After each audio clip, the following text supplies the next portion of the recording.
Hello everybody. Hello my darlings. I hope that you're all doing well.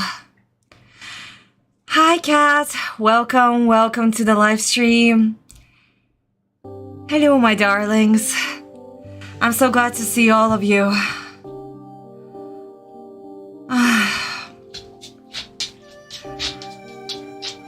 I don't know how to start this live stream. I guess we have all heard the news about Akira Toriyama sensei's passing.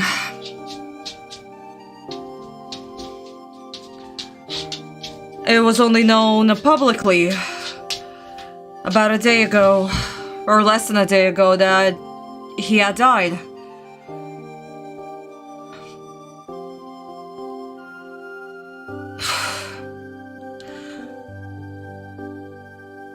Akira Toriyama has given us so much.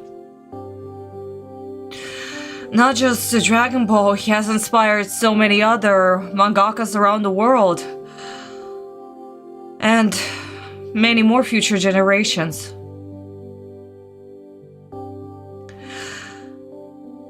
So, it is a huge loss that he's gone too.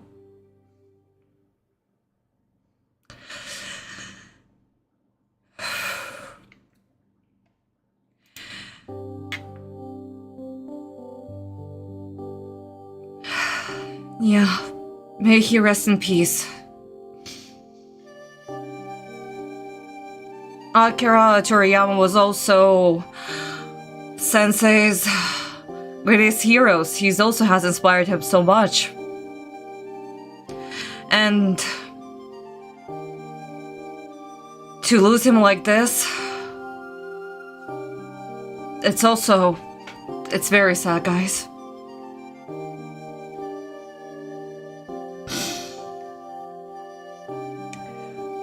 I'm sorry, we were supposed to start on a very positive note, but here I am.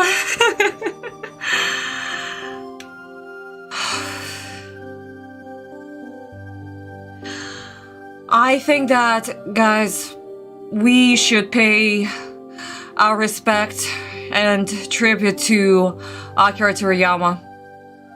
After all, he is one of the greatest mangakas ever to live. And to lose him, it's a huge loss. Absolutely for everybody. So to all my Dragon Ball fans, to everyone who look up to Akira Toriyama, I feel your loss, guys.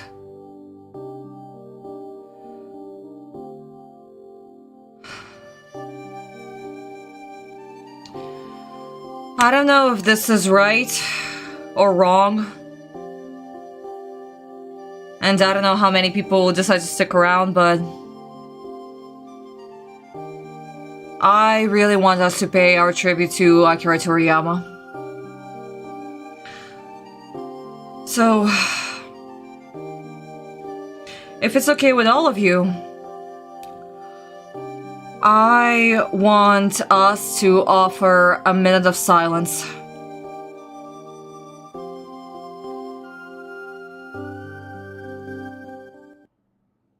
If you can, my darlings,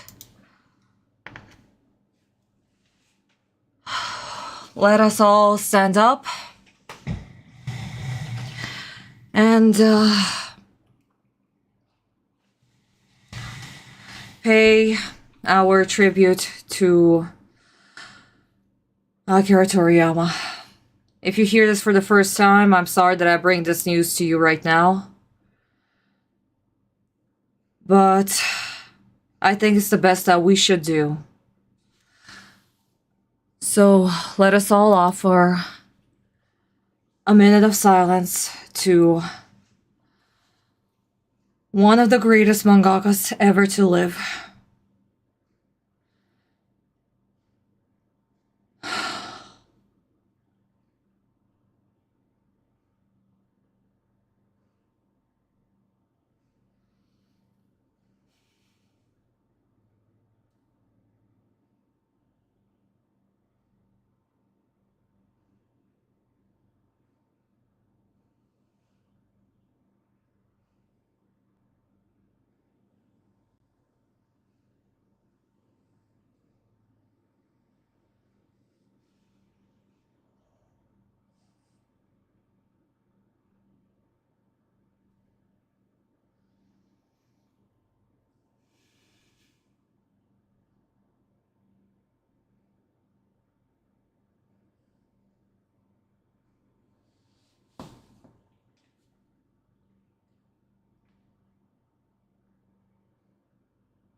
Let us all take our seats.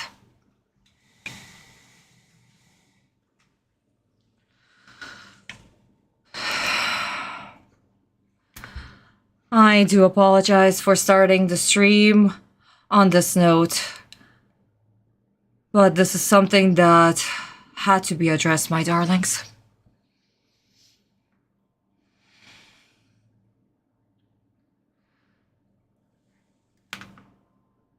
Yes, Cat.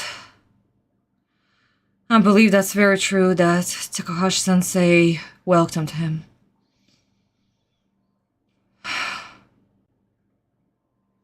This is the great loss that anyone could ever experience. We lost one of our biggest senseis. Once Takahashi-sensei passed, and now we lost Akira Toriyama.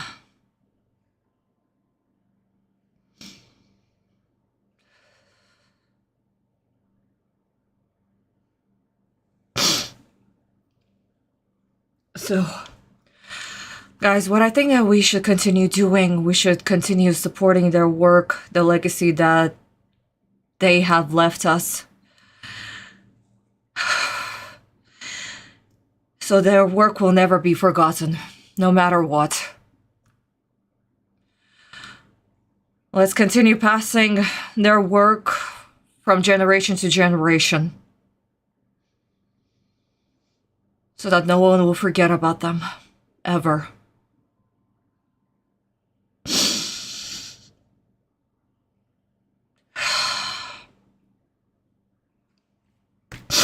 I'm sorry, guys.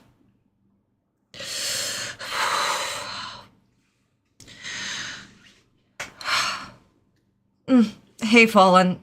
Hey, Thomas. Well, yes, absolutely.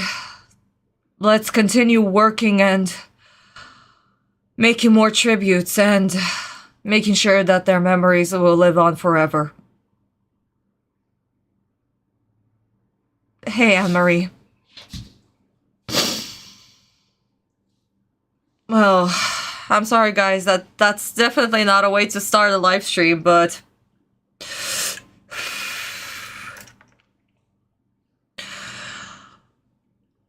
we are a family here, and we should pay our respect to the legends. Absolutely. It's something that must be done, no matter how hard it is. And it's up to us to continue their legacy. Continue passing their work, supporting them, even after their death. And making sure that no future generation will ever forget them. That's the only way to do it. So, my darlings, it's up to us. So please, pray for their souls. Continue supporting their work. Make tributes to them and make sure that they're never forgotten. Hi, Marlene. Hey, my darling. We're paying tribute to Akira Toriyama.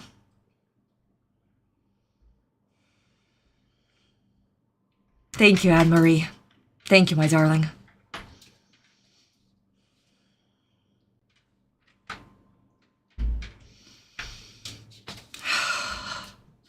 I know it's not supposed to be a Dragon Ball live stream, but I hope, guys, that Akira Toriyama and Takahashi-sensei will stay in your prayers. And that their legacy will continue living on through us. I want you to promise me that. That no matter what happens, we will make sure that their name and their work will continue living on.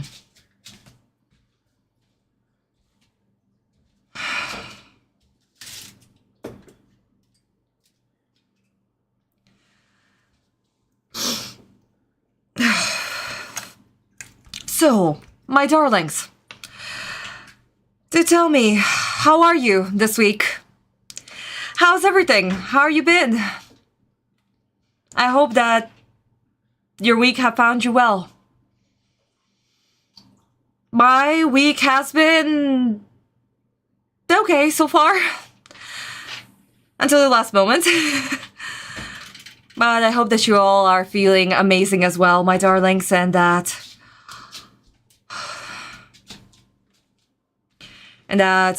everything that you want to accomplish this week, that everything has been going well for all of you.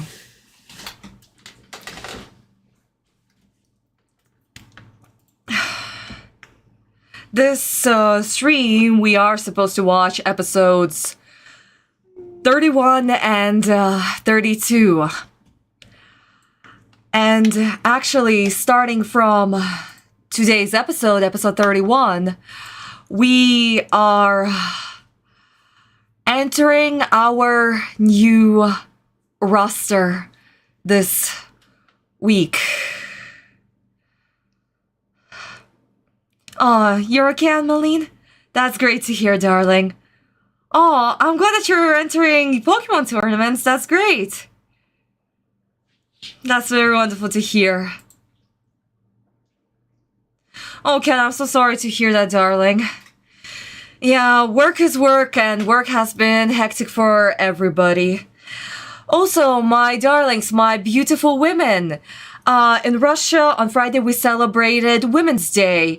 And I think that this is also an international celebration. So, also, all of my women, happy Women's Day. Well, happy past Women's Day. I hope that you all are feeling well. I wish you all the best things. Happiness, love, lots of creativity, and that you will find the people who will support you and be there for you no matter what. Find the best of friends that you can. It is International Women's Day. Yeah. Well, I'm bad with celebrations as always. I would not even know that there was a celebration because I'm working during every single celebration, so until my pupils were like, Happy Women's Day, teacher! And I was like, oh, it's Women's Day. Yay, thank you. So, my wonderful women, happy Women's Day. I wish you all the best things, lots of happiness, joy in your heart. And hopefully all the men in your life were able to give you lots of happiness as well and congratulate you on this wonderful day. So, happy Women's Day. Oh, it's daylight savings time. I'm in those countries that didn't have a daylight saving time for the past 6 years now. Oh my goodness.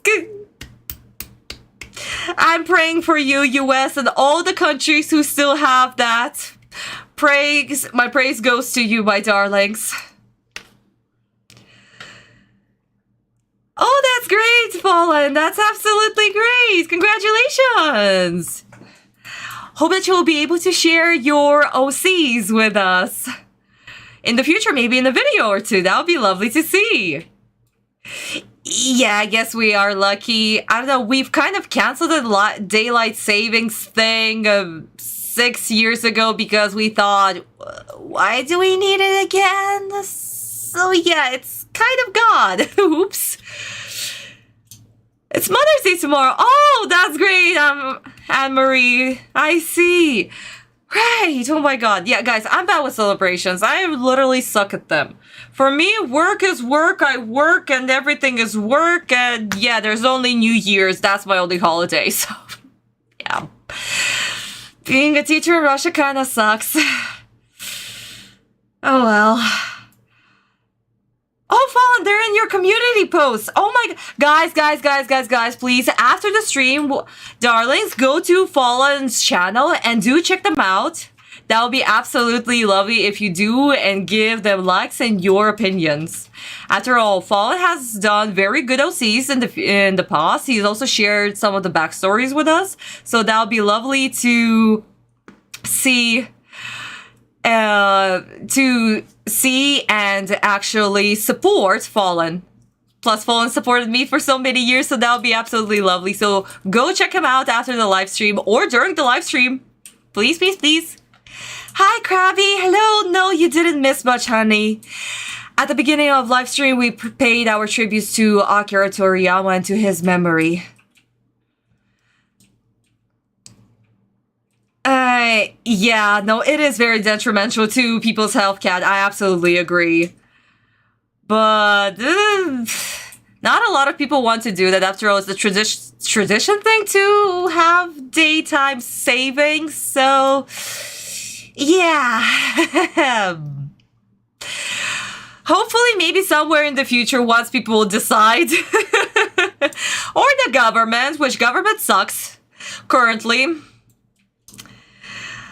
But yes, my darlings, so, since we're already kind of 20 minutes in, I believe we should start with our live stream. So, episode 31 and 32.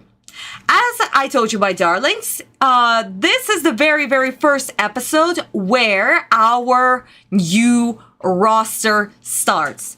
Who do we meet? Who are our official studios that will be with us until episodes 125?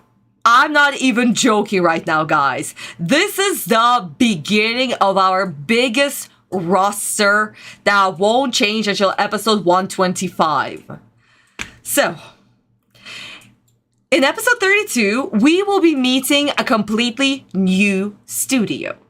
Of course, I'll give you a quiz for that. Episode 31, we'll be introduced, of course, to our current studio that are currently working. But they also introduced their secondary animator.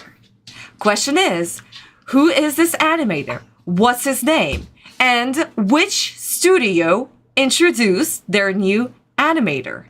So, my darlings, let us start. Which studio introduced their animator? Let's have a little poll, please. So, studio for episode 31. Yumeta, Sunshine, Gallop, Gundam. Choose your answers wisely, my darlings. We know that some of the studios already have 2 animators. Technically, 2 studios have 2 animators. One more studio introduced a secondary animator. Oh, Anne-Marie, thank you so much for subbing to Fallen. Thank you. Okay, 1 vote for Gallop. Gallop has introduced a secondary animator. Okay. Yumeta Company introduced their secondary animator. Sunshine introduced their secondary animator. Okay. Who is it? Who is it?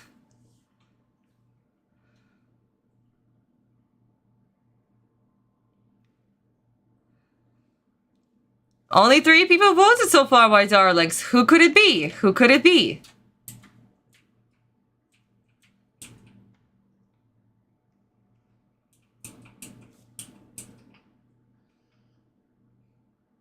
I'll give you guys 1 more minute.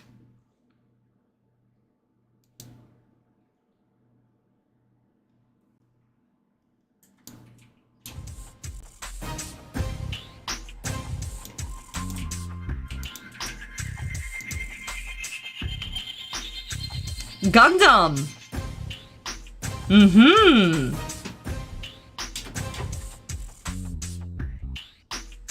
Interesting, my darlings. 30 more seconds.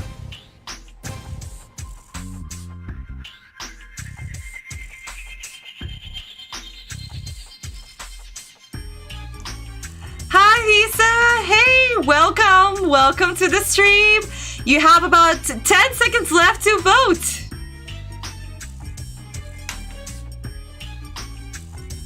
5, 4, 3, 2, 1. Well, my darlings, you met a company has already 2 animators, Kagami-sensei and Tsunaki-Aki-sensei. So they already have 2 animators.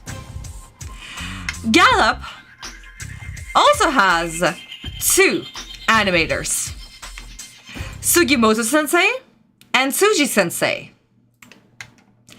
The studio that introduced their secondary animator is Sunshine Corporation. We know works by Hiroyama-sensei, and in episode 31, we'll be meeting a new animator, and he will be with us until episode 80. We actually know this animator fairly well. Little Karibo in one episode actually made fun of him. He had this joke when Autumn was like, when Autumn looked at Kaiba, and he was like, "Look at the size of that nose." It's like animators didn't care. So that's the animator that we'll be meeting today. And honestly, I really like this animator. He has very unique style. We know his episodes right away. He's absolutely great. But what is his name? Let us take a guess.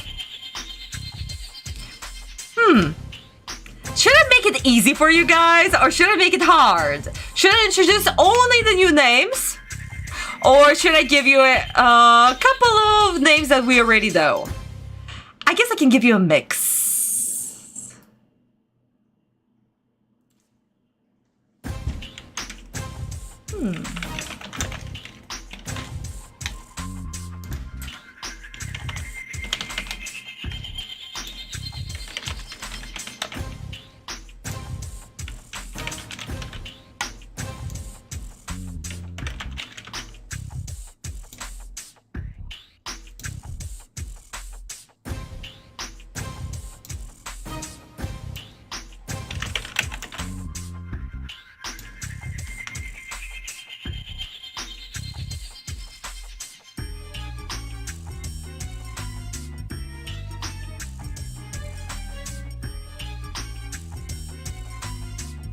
Well, my darlings,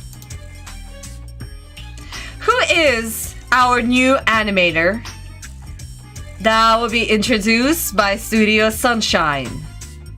And he'll be with us for many episodes.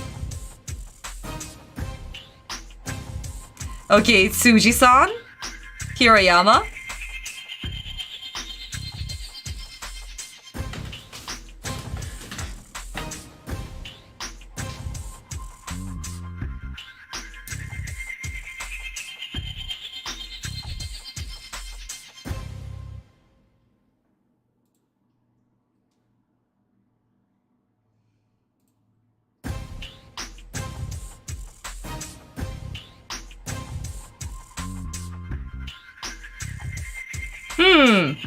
Between Tsuji-san and Hiroyama-sensei. Interesting, my darlings. No other?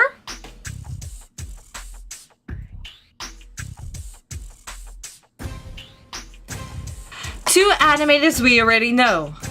And 2 animators we don't know. Which ones is it? Which ones are they? Oh, I see, Paul. You remember this joke. Yeah, it was a pretty funny joke, absolutely. A jab on Dub Kaiba's ego. Well, so far, Kaiba does not have an ego. he's being a little bit emo. That's what 4Kids has done with him so far. So hopefully maybe somewhere in the future he'll be better in season 2. Hopefully. Sunshine, lollipop, and rainbow and Christmas is wonderful, like years of searching, sun shining all the time, rainbows disappearing through the sky. Okay, so far Hirayama is winning. I see Tsuji-san has 2 votes, and Kuro-sensei also has. Good. I give you guys 30 more seconds.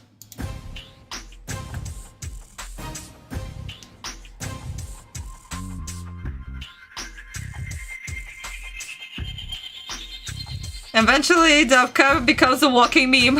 Oh, Krabby, I hope. I need my boy to be in his full, amazing, awesome, egoistical self. Because Krabby deserves so much better. Oh. And 3, 2, 1. Well, my darlings, the poll has ended. And the person who answered, Kuro-sensei, my congratulations to you. You have guessed him correctly. Today we will be beating animator, one and only, one of the most amazing, honestly, animators, Kudo Mazaki-sensei. He'll be with us, like I mentioned, until episode 80. And honestly, his style, like, every time I look at his episodes, I know that his episodes, they're like so unique and clean and boxy. I'll explain to you guys. Once we get to the episode, I'll explain his style, and my god, he's so cool. I don't know, I love him so much. Very, very unique style. You can tell him, I don't know, I always told him apart. I was like, oh my god, this is Kudo-sensei, right? Looks at the animator's credits, yep, that's him. That's him right there. He's just that unique. Definitely unique, my darlings. So congratulations to everyone who guessed Sunshine and Kudo-sensei. My final poll for today will be the roster. Which studios are in and which studios are out? I'll give you a list of studios and you guys will tell me. Is this the correct list or not?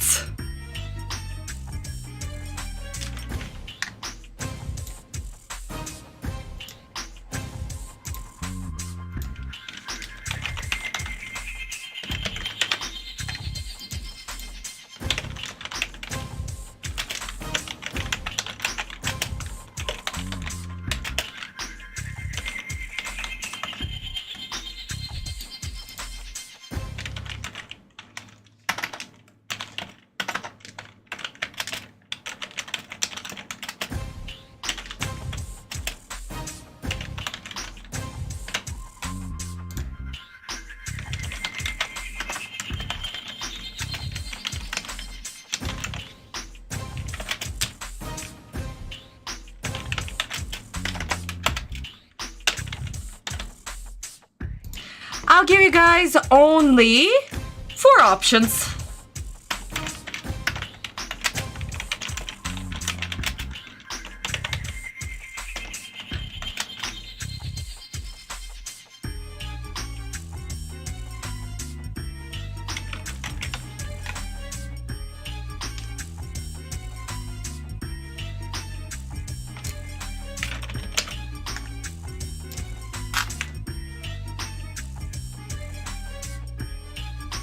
Take a guess, my darlings. Which is the current roster? And which roster will stay with us until episode 125?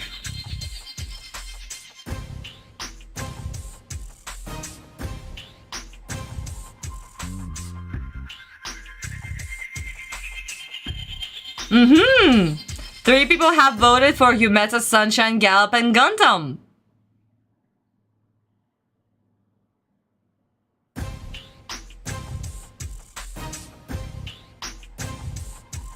5 people.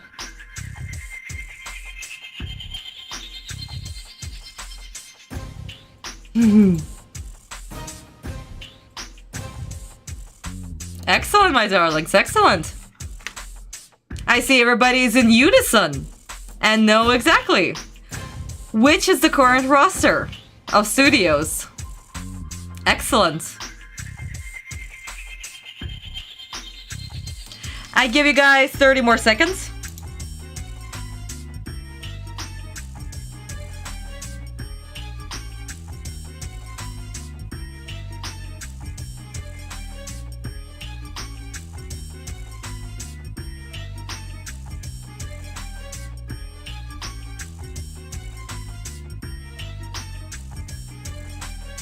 Five, 4, 3, 2, 1.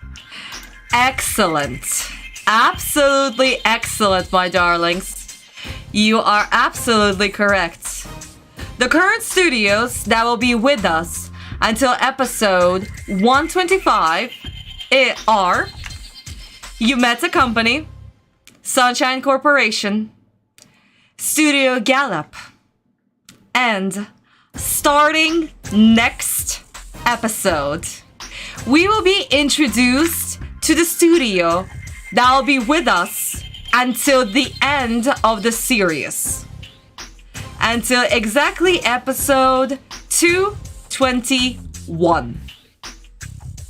And that studio is Gundam Pictures. Congratulations, my darlings. Well done. Well done.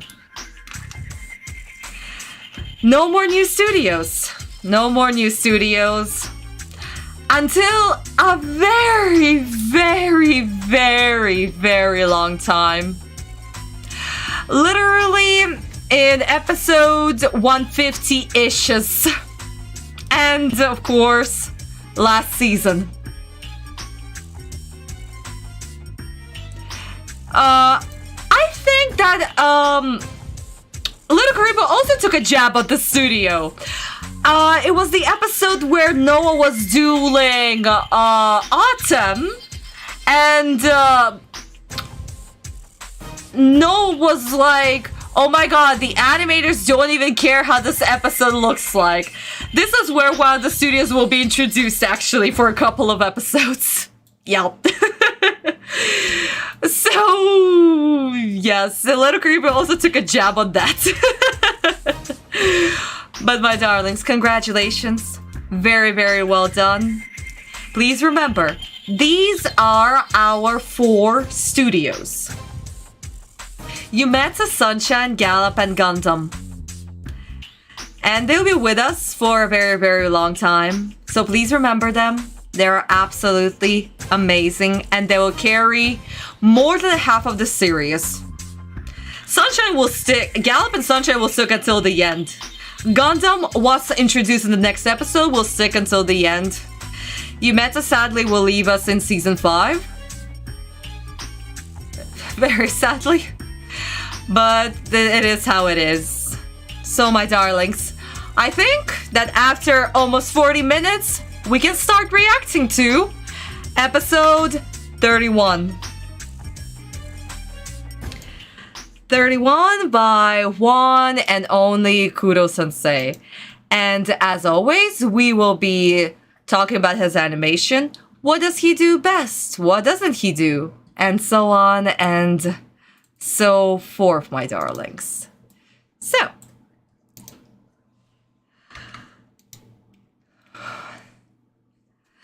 the court is now in session for episode 31, done by the amazing Kuro-sensei. In this episode, we'll be looking at Bantam Keith and Jonachi's duel. Of course, in the manga, it's completely different. Well, not completely different, but the premise of it is different. A little bit. And Keith is actually more of a jerk. A lot more of a jerk.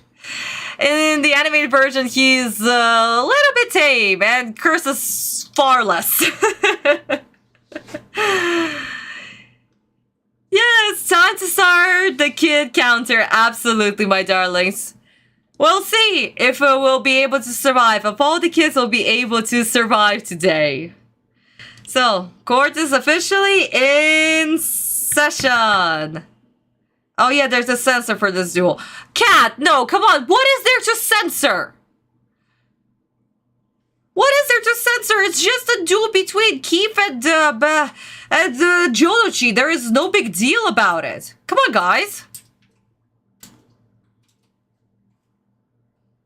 I mean, there is no religion used.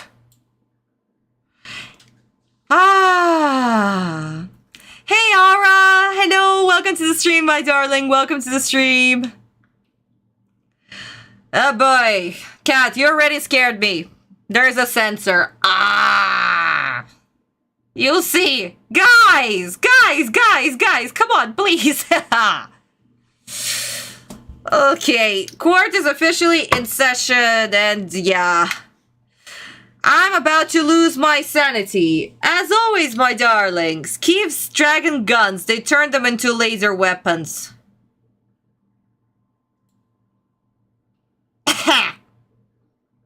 Right, guns. Thank you, Cat, for spoiling it. Now I'll be prepared to see those guns and my eye will twitch. Thank you, my darling. Smooches. I completely forgot about the guns. I've honestly forgotten about the guns. After everything that 4Kids has censored, I've completely forgotten about the guns. But my darlings, cheers to all of you. Let us have a wonderful live stream today, and also let us also raise our glass or water to Akira Toriyama and pay our tribute to him. May he rest in peace, and may his rest will be forever peaceful. Cheers to everyone, and most importantly, cheers to Akira Toriyama.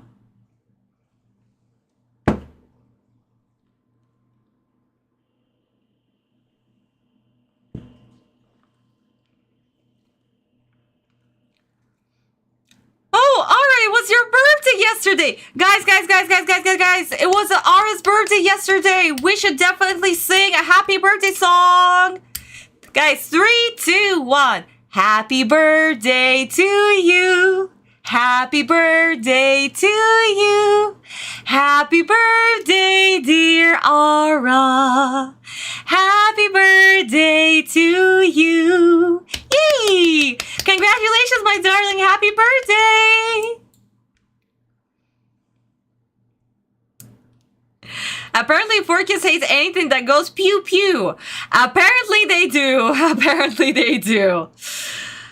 And they hate religion, and they hate character development, and they hate silence, and they absolutely hate everything. Yeah, no. This sucks. 4Kids sucks. I swear to God, one day I'll wear a t-shirt. 4Kids should burn its shadow realm. Or something. I swear to God, I'll make that t-shirt. I'll make it happen. Yes, my darlings. Cheers to everybody. And may the gods of duel monsters watch over us and keep my sanity intact for this episode or two. Yay. Okay. 3, 2, 1. Let's go.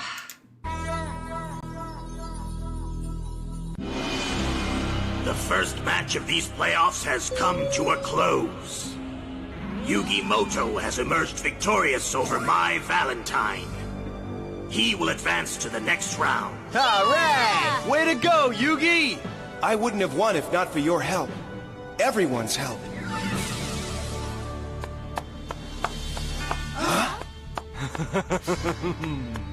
Well done, Yugi. Superb duel. You certainly know how to put on a good show. What a creep! Enjoy this while you can, Pegasus, because the only reason I'm here is to rescue my grandpa. And once I beat you to get him back, you won't have anything to chuckle about.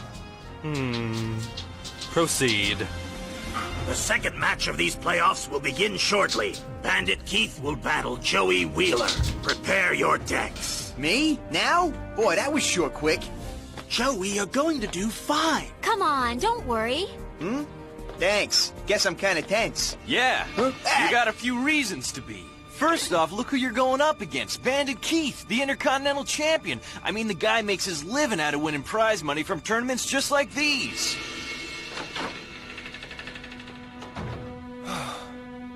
Yugi.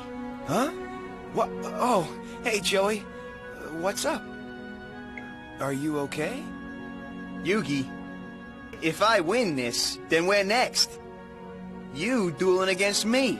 What do you think about that? I think we can look forward to an honorably fought match. Huh? Nice call. Then you give it your best, and I'll give it mine. And we'll stay best friends no matter what.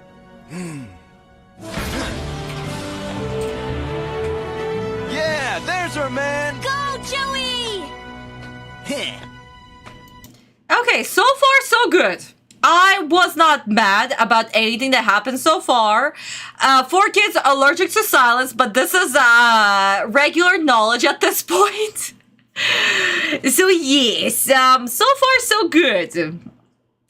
Also, a funny thing, guys. As we know in the manga, Autumn never switched with Yugi, and this little conversation, small tidbit that Jonachi and Yugi had, that was actually between Autumn and Jonachi.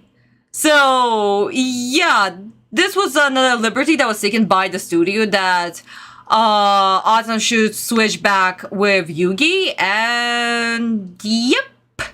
Technically, also Honda and Bakura weren't even supposed to be watching. Neither Mize nor Jonachi's duel, because they were out looking for Mokuba. So there's also that small little moment. They Honda and Bakura, they do find Mokuba, but they come at the end of Jonachi's duel. So yeah. So yeah, Bakura and Honda weren't even supposed to be here at all. But oh well. There's that. But yeah, so far, not bad. Not bad at all. It's okay. No kid is being butchered just yet. Just yet. Okay, let's continue. You know what makes some of the word vomit bearable? If we look at it from the point of view that they're so nervous, they can't shut up. Oh my god, Kat, no, that's hilarious. And honestly, that's very, very true. If they can't, I mean, that would make sense. But then again, what about the people who, you know, are very confident and know what they're doing? Pegasus, for example. Or his henchman guy. You know? But then again, who knows? Oh, are you sleepy, honey? Honey, maybe you should go to bed. It's okay. You can watch the stream later after we finish. Tomorrow in the morning. It's okay. But so far, so good, guys. Let's continue. I will, of course, stop once we get to the close-up, or maybe like a quarter to Jonachi, or maybe Yugi, so we can talk about Kudo's animation style. Huh? What's the deal? Where's Keith? Huh? What time is it? Yeah! What are you doing? Get over here! Hey, chill out. The pummeling will commence as soon as I'm good and ready, so don't get your briefs in a bunch. You got that, Blondie? Stall as long as you want, Keith, but you're gonna have to duel me sooner or later. That's what you think, you dork. Tournament verification cards, gentlemen. No problem. Hey, Dweeb, show the man your card. Sure, it's right here. Tournament verification card. I know. Just give me a minute, would you? I know it's in here somewhere. Joey lost his tournament entry card? He couldn't be that absent-minded. Yeah, he could. Well, what a shame. I guess I won't be needing to get up off of this couch after all, huh, Joey? Well, don't get too comfortable, because once I find that card... If you find it within the set time parameters the regulations allow. You mean there's a time limit? And seeing how I snatched that card from your coat pocket last night, I got a hunch the time is gonna run out way before you find it. Retrace your steps, Joey. Are you sure you put it in your coat? Well, I guess that it could have fallen out in the room. I'm gonna head back there and check it out. 5 minutes. What? Your match will begin at 11 o'clock sharp. Extensions are given to no one. If you haven't returned with the card by 11 o'clock, you'll be disqualified. No fair! That's barely enough time for Joey to even make it back to the room. These are the rules, and they will be enforced. Run as fast as you can. It won't do you. Well, actually, that was not bad. Again, I'm surprised that what is happening, that the dialogue is okay-ish. Okay, fine, yes, there's some unnecessary everything that is happening. Lots and lots of extra nothings. Okay, fine. Oh my god, Jodichi, also, I hate your goddamn sneakers. I'm literally drawing them. I was literally drawing these stupid sneakers in the previous page. Jesus Christ. Hate. So intense. Why did I stop here? But... okay, Ara. You're welcome, darling. Have a pleasant night. Bye-bye. I know, Anne-Marie. He's such a thief. Who would have guessed that the name of Bandit Keith is a thief? What are the odds? What are those? Sneakers. Those wonderful sneakers that I absolutely hated to draw. I hate drawing sneakers. Oh my god, sneakers suck. If anyone who is an artist, sneakers suck. And Jolichi's sneakers suck the most. Why? They have 3 lines. 3 lines. Golden pieces. Ah.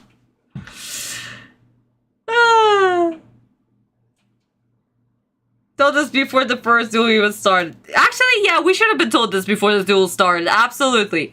Technically, they're given a time limit, like about an hour for one duel. Okay, for example, Mai and Autumn dueled for like, I don't know, 45 maybe minutes. Maybe 45-ish.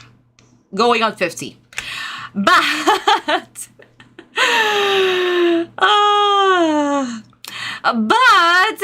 yeah, I guess something like this. I mean, again, in the manga, in the Japanese version, they were like, yeah, no, we give you exactly 5 minutes until 11. Find the card, don't find the card, then yeah, you snooze, you lose, basically. Here, all of a sudden, there is a time limit. Because we said so, and we came up with it. Right now. Because we are 4 kids rewriting the dialogue. Oh boy.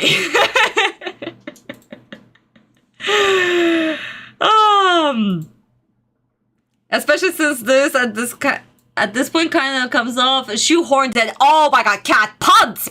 I never liked Joey's shoes. Yikes, I feel that. Yeah, no. That's another reason why probably Sensei stopped drawing sneakers for Yugi was because of how it is annoying to draw sneakers. Sneakers look cool, yes, but they're so annoying to draw, and they're even more annoying to animate. Ah! So yeah, no guys, I hate sneakers. Oh boy. I actually hate heels even more, but they look so good. At least with sneakers, I can be like, oh god, I hate you so much, I'll never draw you again if I have the chance. With heels, I'm like, oh god, they look so good, I have to draw them. Oh. That part was unintentional. I hope, cat. But yes, my daughters, back to the topic. Okay, forget about the sneakers, back to the topic. So, dialogue so far is actually not bad. Bandit Keith is being Bandit Keith. And in the manga, let me just grab manga. Bandit Keith actually had his shoes right on the dueling table. That's what happened. And here, in the animated episode, he was given a couch. to also emulate how Bandit Keith doesn't give two shits about anyone and anything, basically. Or even the game, because he knows that he has already won. As we remember, guys, in the manga, they're still dueling at a dueling table. There is no dueling platform. So, yeah, they were trying to emulate this, but since we literally have dueling platforms, we couldn't have Bandit Keith to just sit back on the display? Yeah, no, that's just weird. So that's why they've given him a couch to also simulate this energy that they had originally. But yeah, no, Bandit Keith, he didn't care about the duel because he knew that he had already won because he stolen Jonichi's card. And Jonichi being a little bit absent-minded and actually not checking his pocket throughout the whole... During the morning, basically before they went out to the duel ring, to the finals. And even during the duel between Autumn and Mai, he never checked his pocket once. So, him being a little bit absent-minded here. Which kind of sucks, but oh well. Oh well.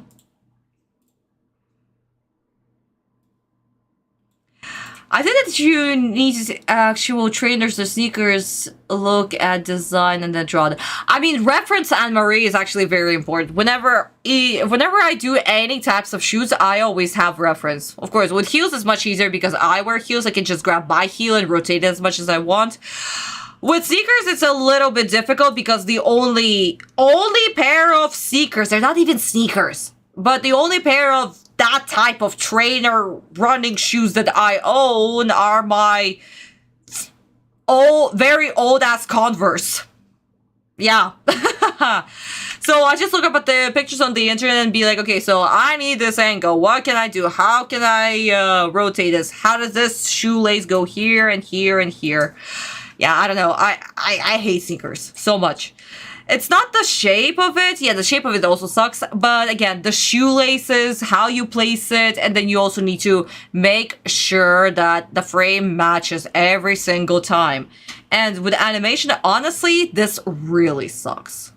Because that's just, it's not too much detail, but it is annoying detail. And you have to be careful about it. So, I do feel very sad for any animator who has to animate sneakers like this all the time. And Jonichi, he will continue wearing sneakers until the very, very, very, very, very, very end. He never changes these sneakers ever, so... See, if that was me, I would have caught it immediately because I get paranoid of anything and my pockets have fallen out. Cat, same. I always keep everything in my purse. Always, all day, every day, and I double check everything because I'm a paranoid bitch as well. I need to double check. Who knows? I have 2 pairs of keys, one for my house and one for my office. So who knows? I could have dropped either of those. But yeah. Any good? Your card's got a new owner these days.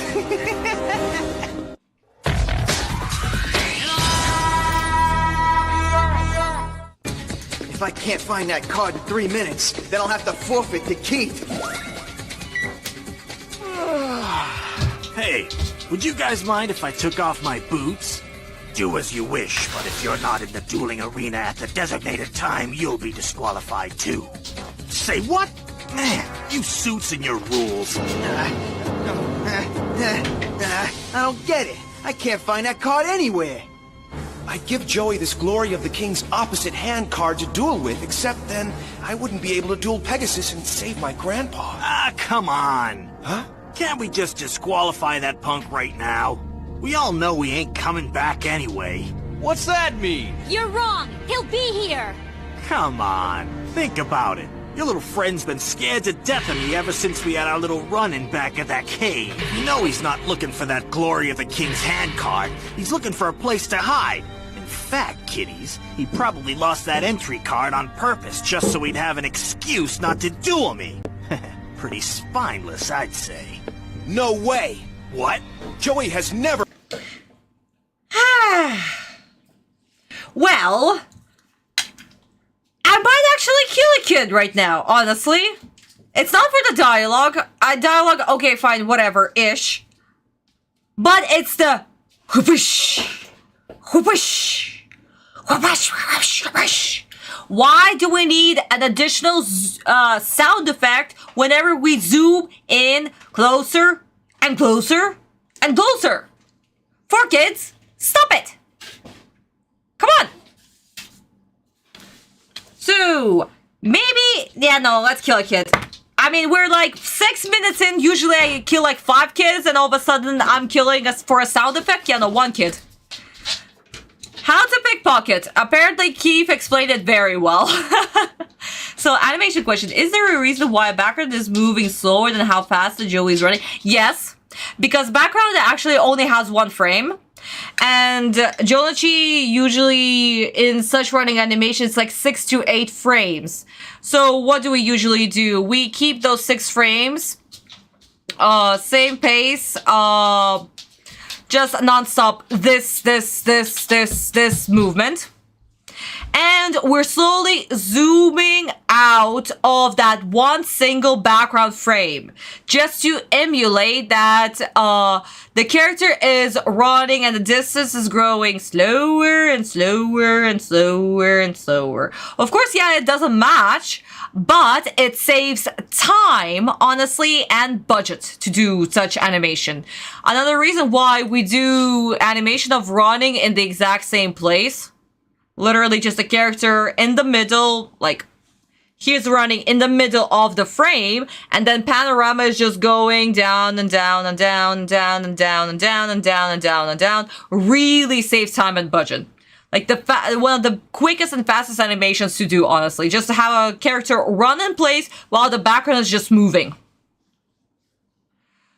So it was just literally to save budget and to emulate that he is running and the distance is growing. That's all, guys. Simple as that, honestly.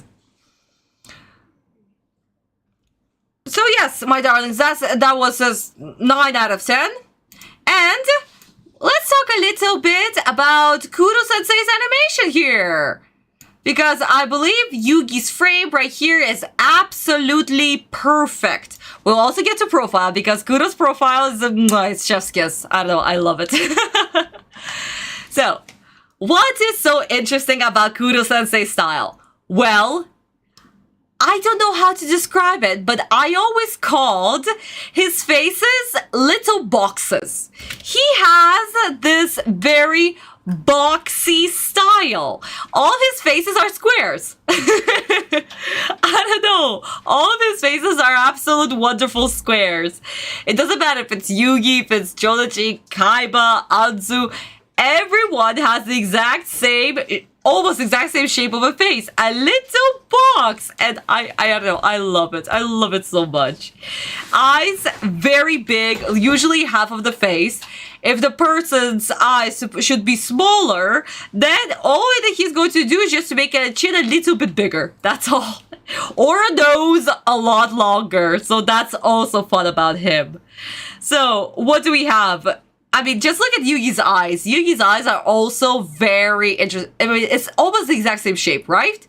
But at the same time, it's also kind of squarish in a way, isn't it, my darlings? It's really cute. I don't know. I love it. Ear is also very low. Kuro-sensei really likes his ear very, very low for some reason. Nose and mouth are very close to the eyes. If he draws a long nose, for example, once we get to Jonichi, I'll show you Jonichi. And I'll show you this long nose and smaller eyes. All these squares make a circle style. Yes, cat. Yes. You guys, once we watch even more episodes, you'll see exactly what I mean. I don't know. He's such a rectangular style. It's really unique. Some people actually hate his episodes. I love them. I honestly love his episodes. He's so unique. Like, wowzers, he's unique. So, nose and mouth, very close to the nose. Very close. If it's a long nose, it's also going to be very close to the nose. And so is the mouth. There's like a very tiny space between the nose and the mouth. Chin is always going to have lots of space. Are we going to have any cheekbone or any jawline? No, with Yugi, no. He never does with Yugi. For other characters, he might. In some cases, that depends. In later episodes, he'll show a little bit more of a cheekbone. But in earlier episodes, not so much. Not so much at all. Yugi's bangs are always going to be this short. This is also funny because usually characters, other animators love to make Yugi's bangs longer. Not Kudo-sensei. Not at all. He likes to make them short. And so are the details. Look at his little buttons right here. Also very small. This little button on his shirt, also very small. All the details. He does them very small, very limited-esque. He doesn't like to do extra details. He will do occasional lines, maybe like 3 or 4 lines on the face. That's for sure. He will do this. Like on the nose, or maybe sometimes on the cheek or on the brow. Yeah. Eyebrows always very thick. Like the Kudo-senseis like his eyebrows thick. Even if the character's at a very long distance. Oh, no. Eyebrows will be showing. Also, another thing that Kudo-sensei does with Yugi's hairstyle, it's the bangs. Another unique thing that Kudo does is the bangs. If we can see here, Yugi's front bang is separate and has additional lines. And not this one right here, even though it's supposed to be the same exact bang, because his bangs extend here, right? Right. But this bang is just a little bit in front. And Kudo-sensei, he separates them. He'll stop actually doing this in the future episode, but in the early episodes, he does that. Honestly, guys, he does that. And he's also not giving Yugi this extra bang right here in the earlier episodes. With Autumn, when Autumn will be doing against Merrick and Osiris, he will give back the extra bang. But in the early episode, no, he was like, nah, I'm not gonna waste my time on the extra bang. F that. Yeah, but like, head is big, body is small, everything is a square. My darling. So this is Kudo-sensei, and honestly, I love him. I love him so much. You will know his style right away. If you see something square-ish, that is Kudo-sensei. Once we get to profiles, you'll see exactly what I mean. Look at the size of that nose. It's like animators did not care. How to pickpocket. 1, make sure your victim doesn't see you. 2, put your hands slick and slide slowly in your pocket. 3, make sure you don't get caught, and that's how you can pickpocket. Absolutely, Anne-Marie. And Bandit Keith has done a great job about that. I've been doing it when I was a teenager. My dad's the keys get it to... I see, Anne-Marie. That's lovely. Yeah, Kat, I put the logo back up. Just in case, because I will forget. I have the power of love. Aw, yes. Don't we all love Autumn so much?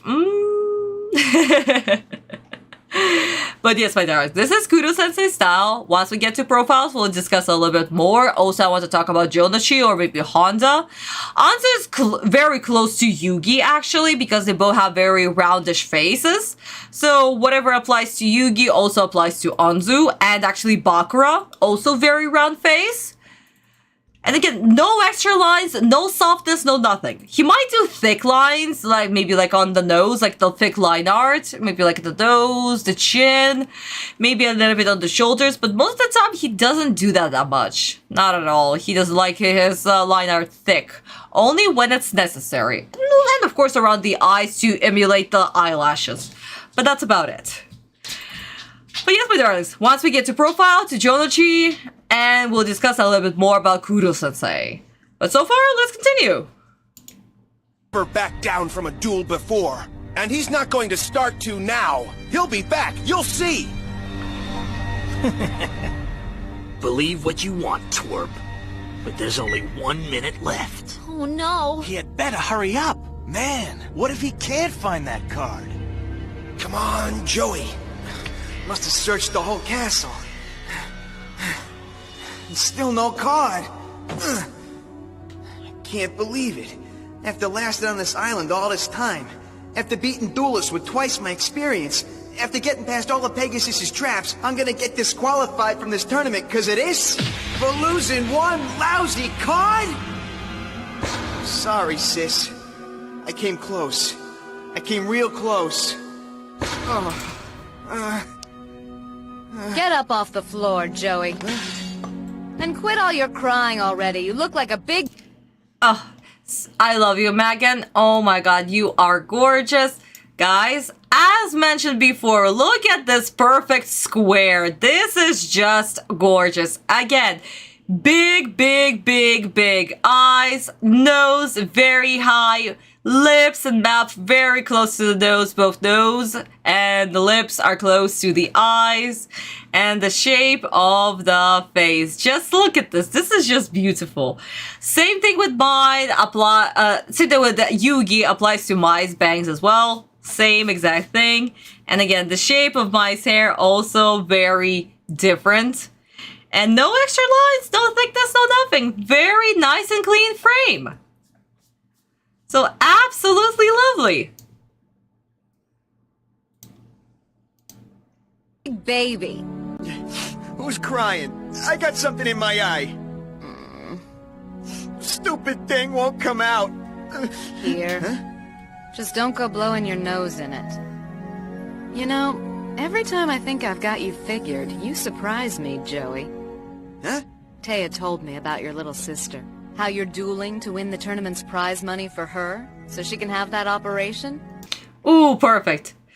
Guys, there we go. Now just look at Jodachi right there. What do we have? Same exact story. Face, square, nice, beautiful square. Even though eyes are much smaller than Yugi's, they're still a little bit bigger than they're supposed to be for Jodachi, right? And again, the nose, much longer, right? So much longer than Yugi's, but look how high it is.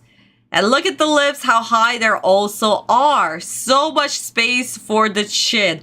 How low the ears are. This is just Kuro-sensei. And of course, Joji's hair is so much simpler. If we talk about Kagami or Hirayama or Aki-sensei, or in the future we'll also meet Ohara-sensei, how much they put detail into Joji's hair. Kuro-sensei, yeah, no, he's a poofy boy. He has very puffy hair, so there we go. Bam, bam, bam, frontal bang, bang, bam, bam. This piece right here, also he has a little something there. That's what he does, Jodachi, and throughout the whole, every single episode that he's going to do is going to be the exact same thing, my darlings. So this is Kuro-sensei, and this is his very, I don't know, square-ish, boxy-ish style. I don't know how to describe it, but I always see his style as very square, boxy-ish. And he is so unique about it. You know that it's his episodes. The moments you see those beautiful squares, those beautiful square-ish, rectangular-esque frames, characters, you know that it's him. So my darlings, please do remember it. Please do remember his style. He is absolutely great. Much love to Kuro-sensei. Sounded like a bad soap opera, to be honest, but then who doesn't love a bad soap opera? Anyway, see you around, hun. Mai's card. Wait, Mai! Take it. I don't need it anymore. So, does this mean that we're finally friends, Mai? Don't you have a duel to run off to? Yeah, you're right. One thing, though. What? Take him down. Huh? Right. Dork. Of course we're friends. It's Joey! He made it! Okay, I'm getting a little bit upset. I mean, my Zarlak and Jodachi's Zarlak is almost the same like in the original. Okay, that's good. I get it. I kind of like it. So far, they're keeping it okay-ish. I'm not getting so bad. But at the same time, it's not quite it. Because it was revealed in the end that Mai says that they're friends. She doesn't say it openly to him, nor does Jodachi ask about it. You know? So, in a way, she never confirmed it to his face. But at the same time, he also didn't question it because it was obvious they're friends, you know? That sort of thing.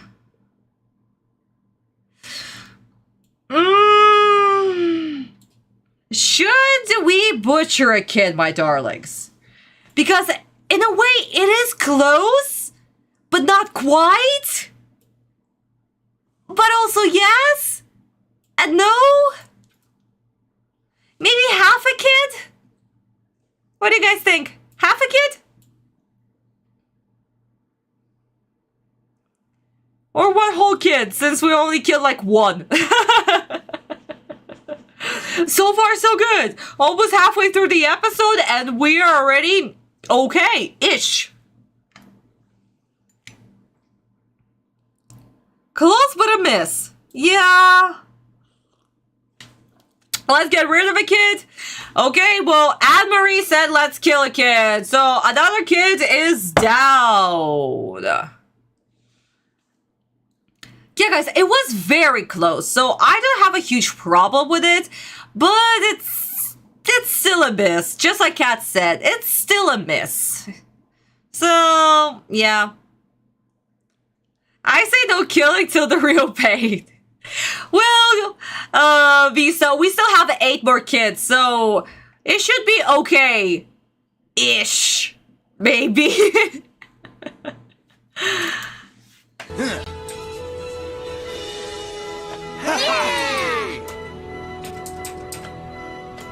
So, the punks come back to give us the bad news, huh? Let me guess, you couldn't find that card anywhere.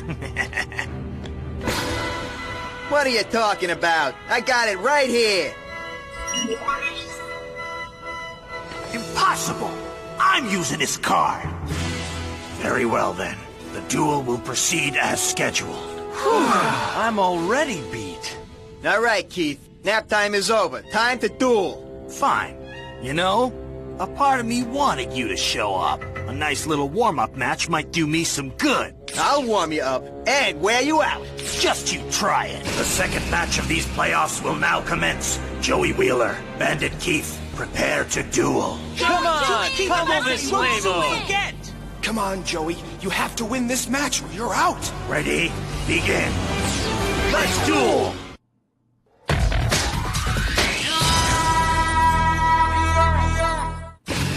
Joey Wheeler, Bandit Keith, your peers and gracious host await your bout. So let this duel commence. Okay, Joey. Your sister's counting on you. So tell me how it feels to be an amateur going up against the Intercontinental Dueling Champion. Ooh, the Intercontinental Championship. I could win a better prize than that in a box of cereal. Punk, I'll teach you to respect my title. One card face down in defense mode. Here we go, guys. Do you think that title gives Keith an edge? Nah, Joey's got something a lot better than titles. He's got guts. And heart, too. Just remember what you're fighting for, Joey, and you can't lose. Right. Now take it to him, bud. This is the moment you've been waiting for. Okay, then. It's time to go to work. Serenity, this duel's for you, sis. My turn. And I'm throwing a monster card in defense mode, too. Well, this ain't gonna be a very exciting match if we're both just playing defense all day. So I think I'll switch my card to attack mode. Go, Pendulum Machine! A machine monster. That's right. And he's about to go into overdrive on that defense card of yours. Slashing Blade Attack! Ouch! That's not good. Well, it isn't bad, huh? It isn't bad. Okay, my darlings. So, I mean, so far so okay-ish. Though, again, the gang, they were, of course, supporting Jolochi, but at the same time, they also knew that Keith wasn't the weakest opponent, because obviously he's former US champion, right? And they were honestly supporting Jonichi and want him to win. But they did not say things like he has guts and heart. They were like, yeah, no, be careful. Don't do anything stupid. You know, my darlings, the what your friends do thing. But, here we have a little bit different dialogue, of course. Also, 4 kids are allergic to silence. Again. This doesn't need kid reduction, but at this point, we should have a bingo. I swear to God, we should have a bingo. I will probably next stream I'll prepare a bingo card that will just stamp like crazy because oh my God. Also, my darlings, an interesting little tidbit right here. Look at Yugi's hair in this frame. Like his bangs are so in front, and yet his the backside of his hair is all the way in the back. This looks also very interesting. Again, Kuro-sensei is only getting accustomed to these characters. This is, after all, his first episode. So he doesn't know insides and out of these characters. He's just doing them by references and one of the materials that he was given. But his earlier episodes do look a little bit jumbled up.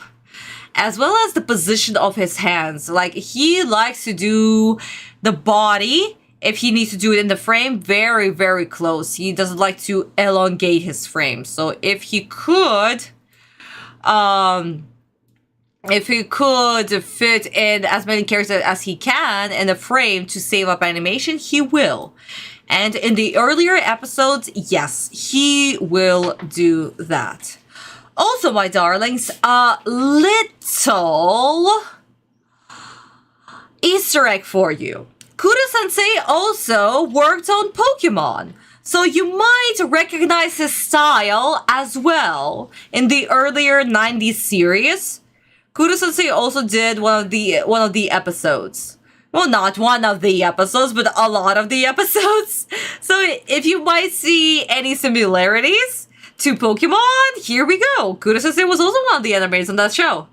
On that series, so ta-da! Here's your little Easter egg. Enjoy! 4 kids bingo! How many cards will fill up? Cat, I don't know. I don't know, but I'll see what I can come up with and what we have so far. So, who knows? It might be a little interesting thing that we could do.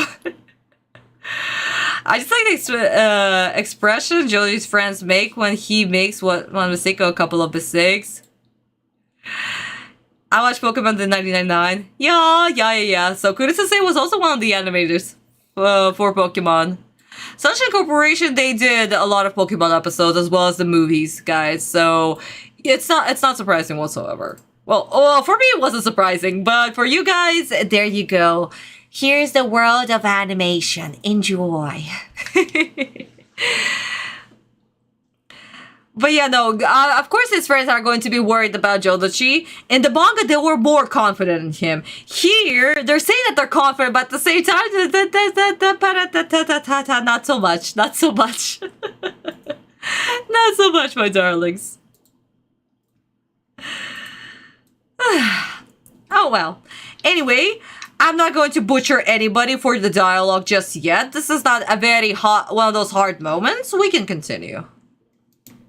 Well, it isn't bad. Huh? Yugi is right. Now that Keith's card is set in attack mode, Joey can see precisely how strong it is. Now all he has to do is play something stronger, and he'll be able to destroy it. Still, I wonder why Bandit Keith played a machine monster. So you gonna make your move or what? I sure am, and it's a big one. All thanks to your lousy move. Guilty of the night, mash that machine into scrap metal. Wow. Guilty of the Night has a higher attack power than Keith's monster. Soul Spear, attack! What? My attack's not working. Huh? Great Scott, it's not! Yug, that can't be right, can it? You bet it's right. All of my machine monsters are protected by magic-resistant armor, so that makes all of your magic attacks worth squat. That's why he played a machine card. They're magic-proof. And not just against magical-type monsters, but they can withstand attacks from any card that uses magic. Man, can't we ever catch a break? My turn. Well, that's another thing that I actually didn't like about this episode. Because, again, in the manga, yes, we're going back to the manga, guys, I'm sorry, but I'm annoyed at the next few episodes, honestly, until Autumn and Pegasus duel. Why? Well, because Jonoshi's and Autumn's duels never happened. And second, because Autumn is not currently in control of Yugi's body, Yugi shows his lack of knowledge because Autumn right away understood that magic doesn't work on machine monsters.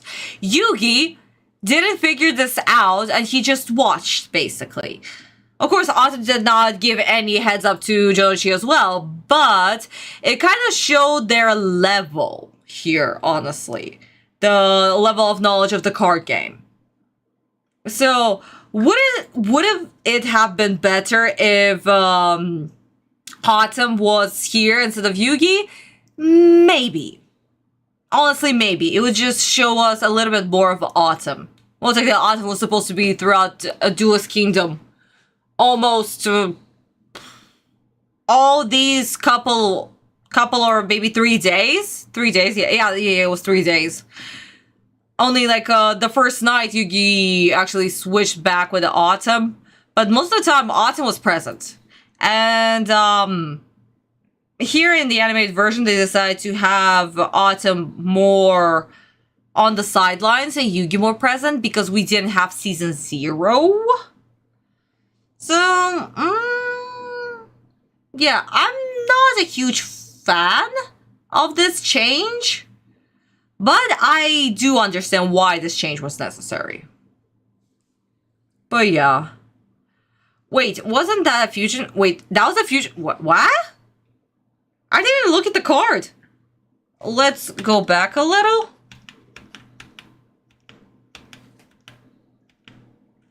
All thanks to your lousy move. Shh. Oh my god, that was a fusion card! God damn it! Oh my god! Because in the original it was definitely a regular monster, so probably in TCG this became a fusion card, and that's why 4Kids added as a fusion card, just like they did with Flame Swordsman. And of course, Jonoshi doesn't know what's a fusion card, so he just plays them with like a regular monster. So Jonoshi, I'm so sorry, you just killed the kid. Cat, good call right there. I didn't even notice that, honestly. Usually I'm very careful about this, but no. Bakura, be careful, your bridge is showing. Yeah, I know, I was like, Great Scott, wait, what? Why are we in Sherlock Holmes all of a sudden? But then I remembered that, yeah, right, Bakura is British for no reason. So, I think Autumn is gone at his room because he's trying to take a break because he do make him tired, so he's gone in his room. Yeah. I mean, yeah, but at the same time, Autumn did promise to Jonoshi that they're going to do this together, you know? And that there will be, throughout this whole thing, together, but all of a sudden, Autumn's like, yep, nope, I'm arrested, goodbye. Ta-ta, see you when we do, apparently, to show Pegasus all of our cards and all our strategies so he could learn. I don't know, I really don't like this change. Why in the animated... I get it why in the animated version they added this duel, because Sensei was running out of time to finish the arc, and they needed to extend the episodes. That's why we have this filler duel. Yeah, honestly, guys, it's a filler duel. It never happened in the manga. Well, I mean, we'll get to it, and I'll show you the pages of this duel.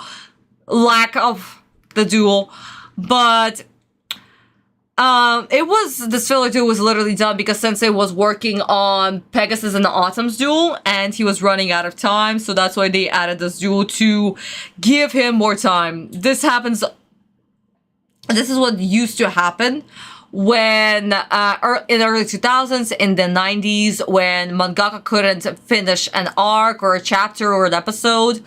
Well, enough chapters to fill in an episode slot, basically, because usually 5 to 6 chapters of a manga is an episode. So, of course, that was an issue, and that's why we have this filler duel between Autumn and Jonoshi. But yeah, no, it's... I get why the studio done this. It's something that they used to do. It's not now where we have literally animators work on one season, 24, 25 episodes a season, 26, and that's about it. They have they have another year to make the next season. But before, it literally used to be episode per week. And the mangaka usually only had like a month in advance, a month or two in advance between the episodes. So yeah, it's a very tough job. So if there's a problem with mangaka, he couldn't finish it on time or whatever, it's the studio's jobs, the studios, not just one, the multiple studios' jobs to fill in the slot with whatever. That's why we have recap episodes, that's why we have filler episodes, or filler seasons. Because mangakas are still human.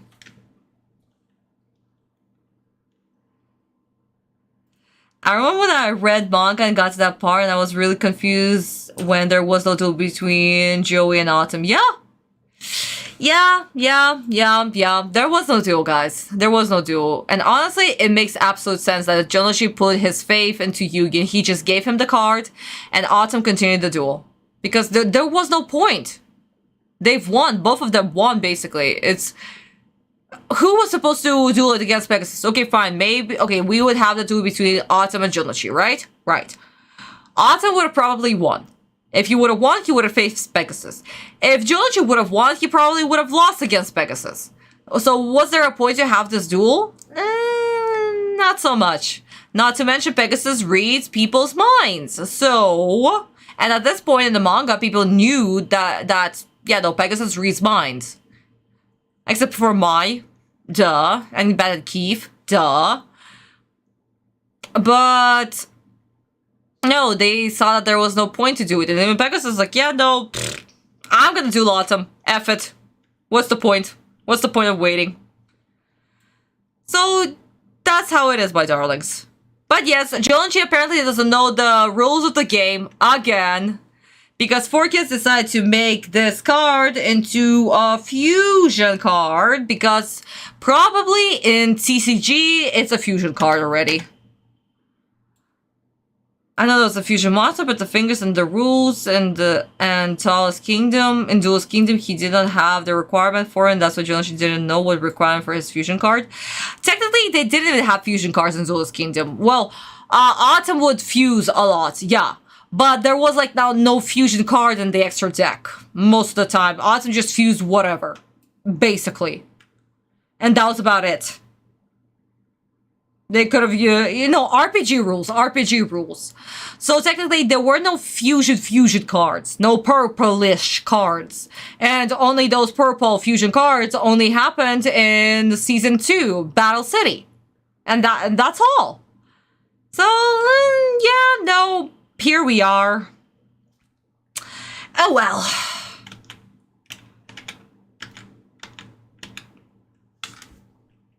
Why he played a machine card. They're magic proof. And not just against magical type monsters, but they can withstand attacks from any card that uses magic. Man, can't we ever catch a break? My turn. Huh?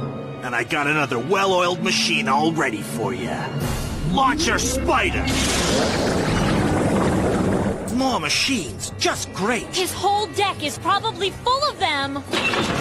Now, spider, shock rocket attack! Come on, punk. Fight me back. It's more fun when you struggle. Oh, man, I knew I'd get a rough match from Keith, but I wasn't prepared for these big metal bullies. They're tough. True, still no machine is without its glitch. So, what's their glitch, Yugi? Oh, I'm not sure. Machine monsters are some of the most powerful monsters in the dueling world. Not only are they impervious to magic attacks, but they have an amazingly strong offense as well. But they can only use that strong offense one way, against head-on attacks. Maybe if Joey plays his cards right, he can use that to his advantage. Attacking those metal freaks will just get me clobbered. So, I'll play this face down, and this monster card in defense mode. What's the matter, Dweeb? Afraid to fight like a man? If this guy keeps throwing cards in defensive mode, I'll never get at his life points. I gotta draw him out, get him to attack me. Then I'll be open for some real damage. I'll lay a card face down too, and this in defense. Whoa. My mistake. Just forget what you saw. Anyhow, as I was saying, I'll play this card in defense mode. Whatever that was, it sure looked ugly. But not metal. Tristan's... Another animated moment that was done for anime purposes. Keith never dropped a card in the manga. He never did this little stupid trick. Also, guys, just think about it. Once you play a card and it activates, yeah, no, you cannot take it back. However, it lands, yeah, no, you're done. Basically, it's like a shooting. You shoot, yeah, you cannot take your bullet back. So, yeah, another liberties that was taken by such a corporation for this duel to make Bandit Keith a little bit more iffy, I would say. Cheater-esque.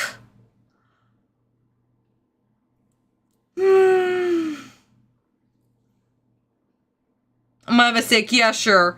Yeah, Keith only actually cheated when he was taking those 7 cards out of his sleeves. But that's about it. He didn't do this little movement that he has done here. So this is anime exclusive, basically. This never happened in the manga.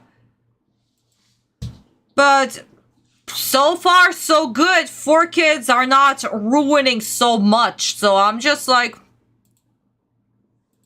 Really?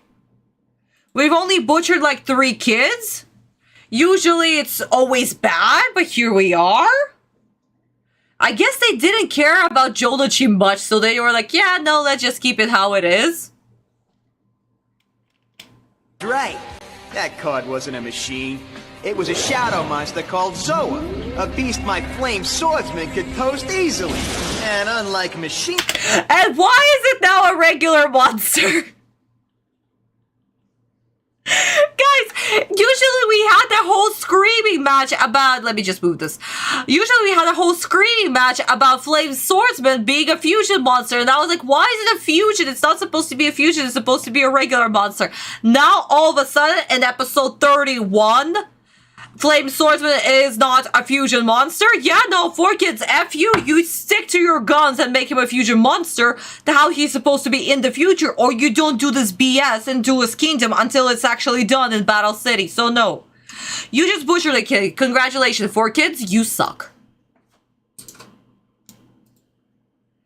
And continuing here. Yep. As always, 4Kids, like I said, guys, we should make a bingo.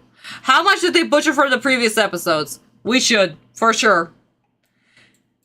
I was literally praising you 4Kids, like 30 seconds in, not 30 seconds in, 30 seconds before, like, we watched 30 seconds, so you guys, you get what I mean. Jesus Christ. 4Kids didn't think Kings would notice. Yeah, no, I mean, we probably didn't as well, but here we are rewatching the show. When we're adults in our almost 30s, or actually in our 30s. Yeah. Monsters, it's totally vulnerable to magic. Yeah, check out Joey's big grin. Something's up. I don't know. Huh? Know what? Go, Flame Swordsman, in attack mode! The attack points of that Zoa card Keith dropped. They're higher than its defense. So what? Oh, I see. And I'll add this magic card, too. Since Zoa's attack is more than his defense, it makes little sense to play him in defensive mode. Unless Keith is trying to lure Joey into attacking him.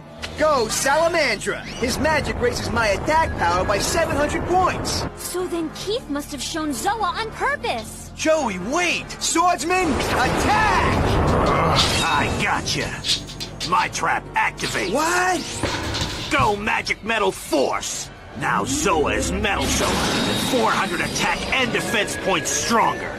Nah, no big thing. But that's not all, Blondie. That new metallic paint job he's sporting deflects all magic attacks back to where they came from. My swordsman! That's right. Just watch this! No!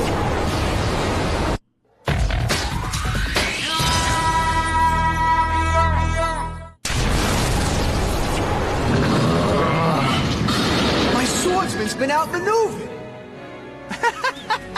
You should have seen the look on your loser face, you dweeb, when your swordsman's own attack toasted him. It was priceless. Well,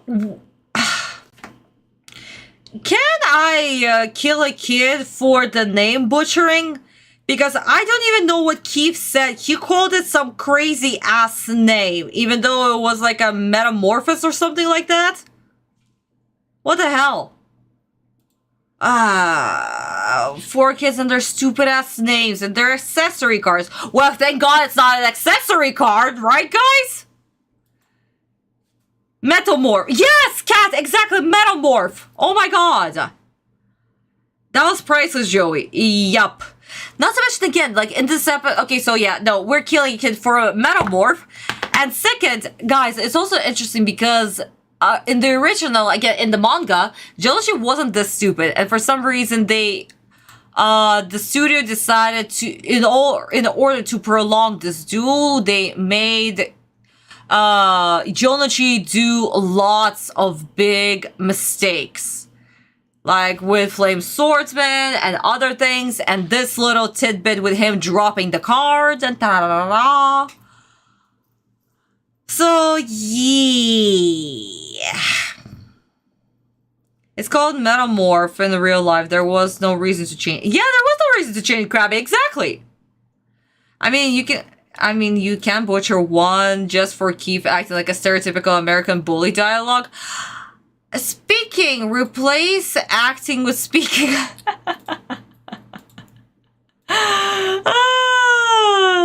Yeah, Kat, that's a good point. That's a good point. I mean, Keith is not as menacing. Japanese dialogue, yeah, no, he curses a little. Here, he's just like every other villain, honestly, like every other episodic villain that we had at this point, Keith is acting exactly the same. But in the manga, oh my God, Keith was cursing left and right, kapow, kapow, kapow. There was so much cursing. He just hated Jonochi's guts. Everything about it. He was like, oh my God, you're in my way, you're in my way. Shoo, shoo, shoo, shoo, shoo. I'll crush you like a bug under my, machine monsters. Basically. I got a card, but some people call it what Bandit Keith called it. Really, Anne-Marie? Huh. Why? Should we kill a kid for destruction of Bandit Keith's character? What do you guys think? I mean, so far this episode hasn't been so...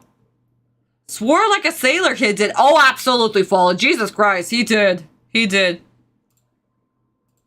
An American sailor. Yeah, no, he has ways to go to be a Russian sailor. Our sailors, they're cursing. Ah, ha, ha, ha. Yes. Yes, okay, yeah, let's kill a kid for Keith. Because honestly, I mean... Yeah, Keith is literally exactly like every other episodic villain that we had so far. 4 kids, they write typical villains at this point. So, I 100% hate the American bully stereotype. Cat, I got you. We killed a kid for you. But it's such a typical thing. At this point, this is such a typical thing. Everybody's just bullying. So, Oh well. Joichi, good luck. Good luck facing an American bully with an American flag. Because he's apparently Canadian. Right, little Karibu? Yes. And I'm just getting started. Say what? That's right. Next on my list is that little defense card of yours. But he won't be defending much longer. A stop defense card? Let's see what you're hiding there. An Axe Raider, huh? No problem. Not for my Metal Zoa, anyway. Oh no! Joey's life points will be all gone if that Metal Zoa's attack hits! Hang tough, bud. Sayonara, sucker. Metal Zoa, attack the Axe Raider! Huh? Where'd he go?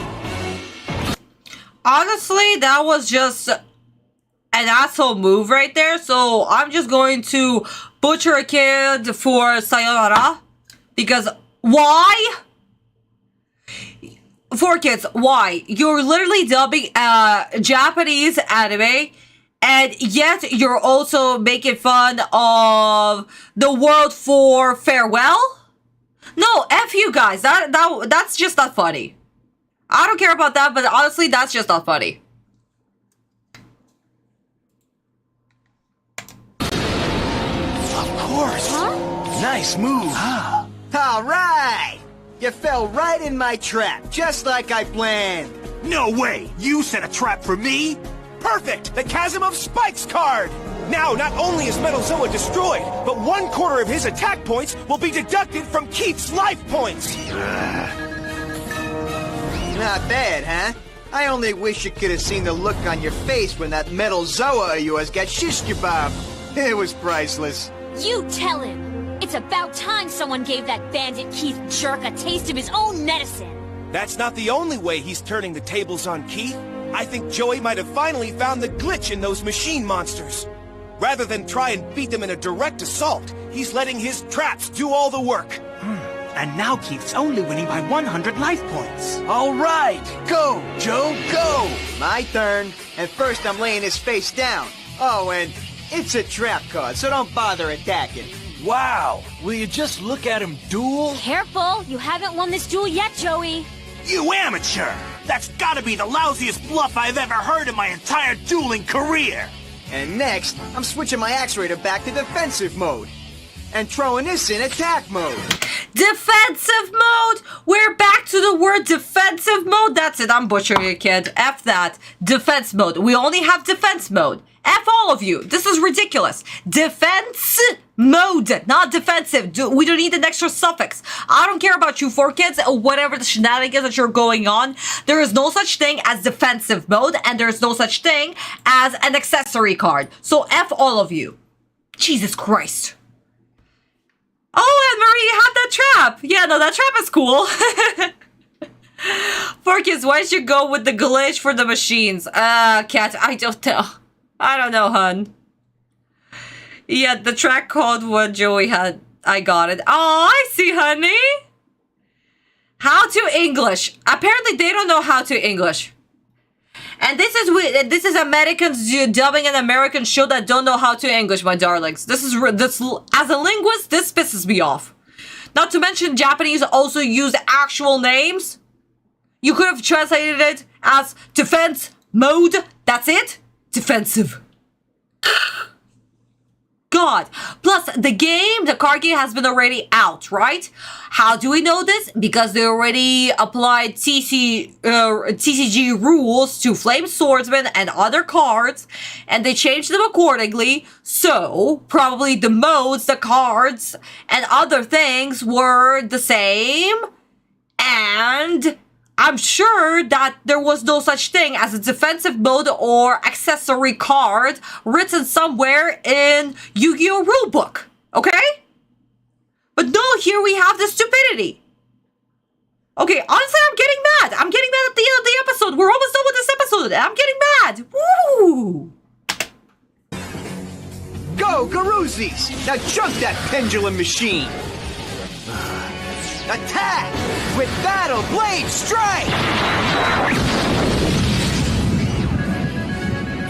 punk. Yeah, that's right. Take a permanent vacation at the scrapyard, you hunk of junk.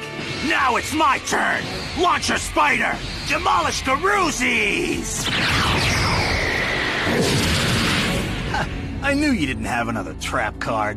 Wrong again, Keith. You thought I was bluffing, and now you're gonna pay for it. What's that? Kunai with chain. And once activated, it raises my attack power 500 points.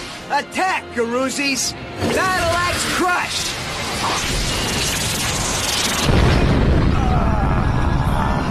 All right, it's still close, but Joey has just won himself a slight lead. I knew he'd make a comeback! Joey's trusting his instincts and believing in his cards. He's dueling like a true champion. Way to go, Joey! If you keep this up, you'll be dueling Pegasus in no time. What? I'm sorry, Honda. What? Did you just sideline Yugi all of a sudden? Why? Plus, why would Jonichi duel against Pegasus? Excuse me? That stupid line was not in the Japanese dialogue, guys. Honda, okay, in the manga, Honda wasn't even present. In the Japanese, he never actually said this nonsense. Jesus Christ. Oh my god. Okay, for Honda, I'm also butchering a kid. This is ridiculous. One thing when you put a card down when you're not supposed to tell your opponent. I mean, Anne-Marie, it's why he purposely... Jonichi actually done this on purpose to literally, make sure that Keith would actually attack him. So he, even though he wasn't bluffing, he still done it on purpose just to basically provoke him into attacking. And Keith done exactly just that. So, yeah, no, not surprised. Sachi, hi, honey. I wish that was the last time pendulums bothered Yu-Gi-Oh! No. As we know, no, not so much. We still have Arc 5 for that. Jen, hi, honey. Hey, darling. Welcome to the stream. It's okay to pop in here and there, my darling. Hello. Joey Cup face Pegasus if he has to face Yugi. Yeah. No, guys, absolutely not. That line was not in the original dialogue. I swear to Buddha. No. Not even close. And second, my darlings, why would Jonichi face Pegasus? Come on. This does not make any sense. He just needs the prize money.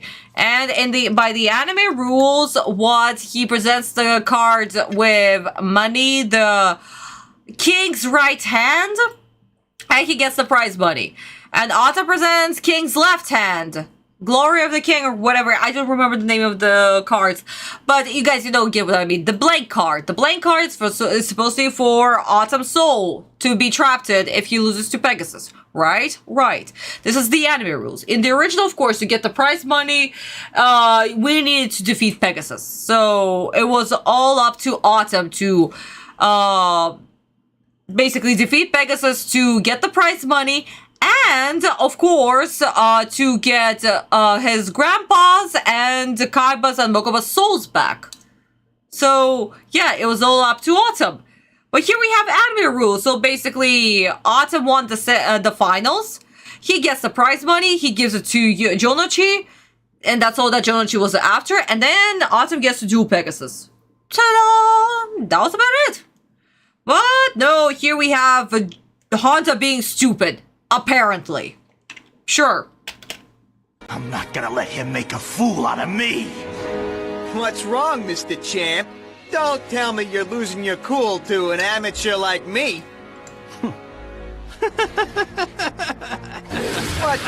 What's the big joke? The joke is on you, Blondie. You're already counting the tournament's prize money, and this duel ain't even close to being over yet. Oh, yeah?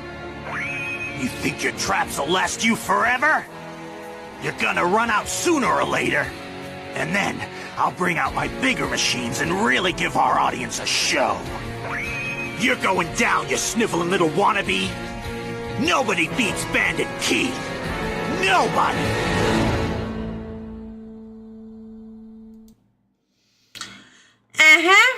thank you, Keith, for your wonderful speech at the very end. I mean, we already butchered the kid for Keith being a typical American bully, so let's not kill one just yet.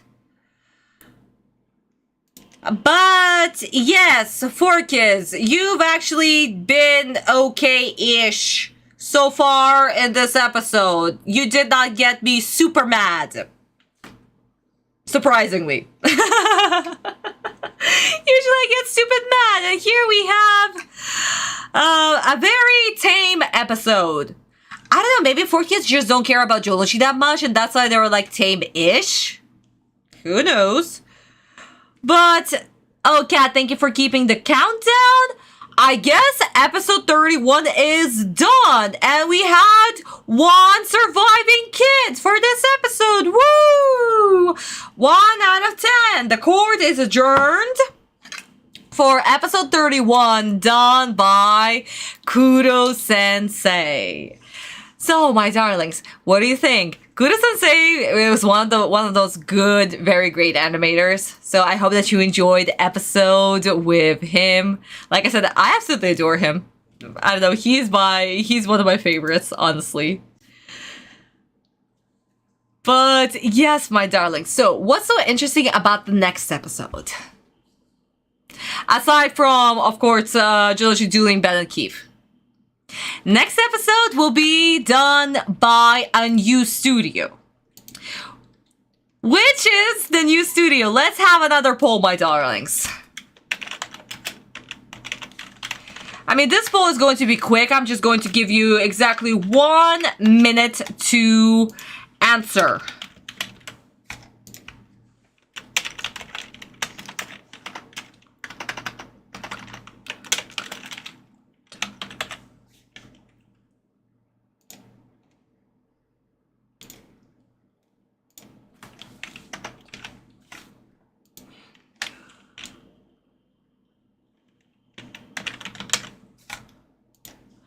One minute, my darlings, to answer.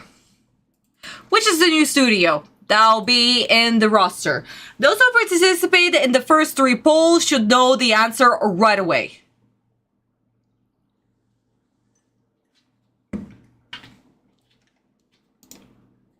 Uh-huh. 2 votes for you, Meta.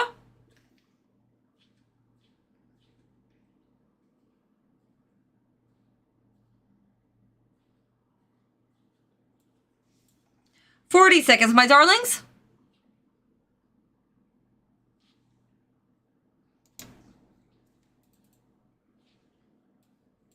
Gundam. Okay.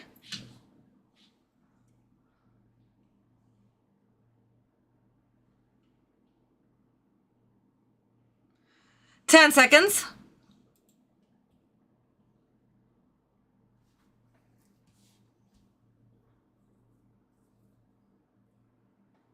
Five, 4, 3, 2, 1. Congratulations to those who voted already. The new studio is Gundam Pictures, my darlings. Gundam Pictures. Yumeta Company is a company that has Kagami Sensei, episode 30 that we watched in our previous live stream, and of course Aki Sensei. Gallop, of course, it's not new. Even though Gallop is not the first studio that done their episode, they've only done episode 3, actually. Gundam, starting from episode 32, will be taking over the roster. They will be taking over the spots from Studio TAC. And Sunshine Corporation, as mentioned prior, they have taken a spot of GCF Studio. Well, no, not GCF, Dub Studio. Dub Studio. So, wait, no, wait a second. So, Tag dropped out first, so then it was Dub and then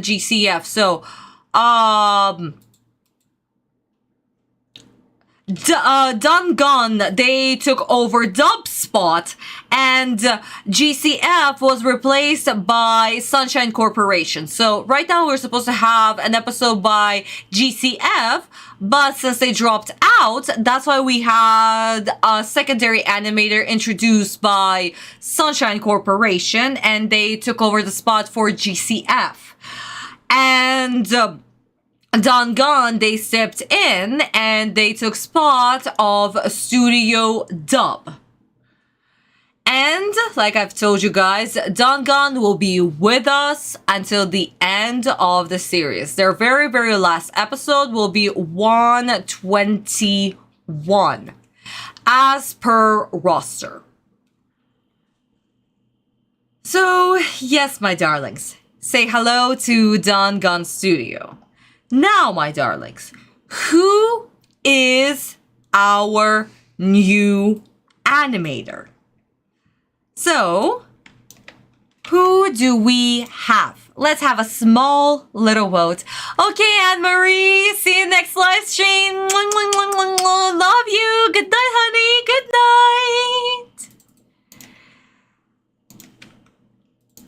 night. So, let's vote for more animators.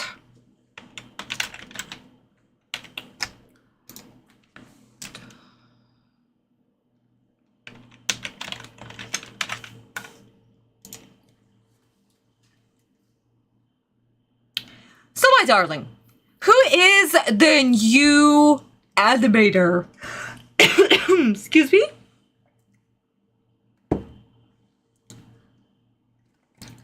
Okay, Tsuji. Okay, honey, go grab your drink, honey. Maruyama. Mm-hmm.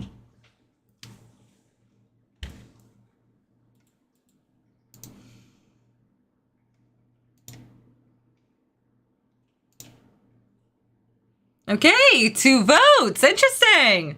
Anybody else, honey? My darlings, let's try to vote. Let's see what's up.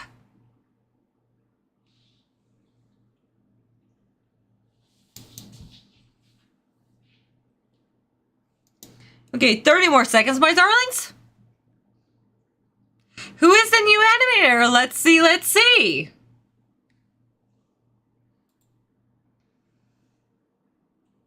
Hiroyama.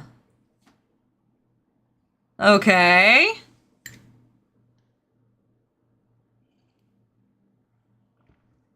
Inoue, Maruyama. Mm-hmm. And 5, 4, 3, 2, 1. Congratulations, my darlings. Some of you guessed absolutely correctly. Yes, our new animator is Maruyama Sensei. Well done.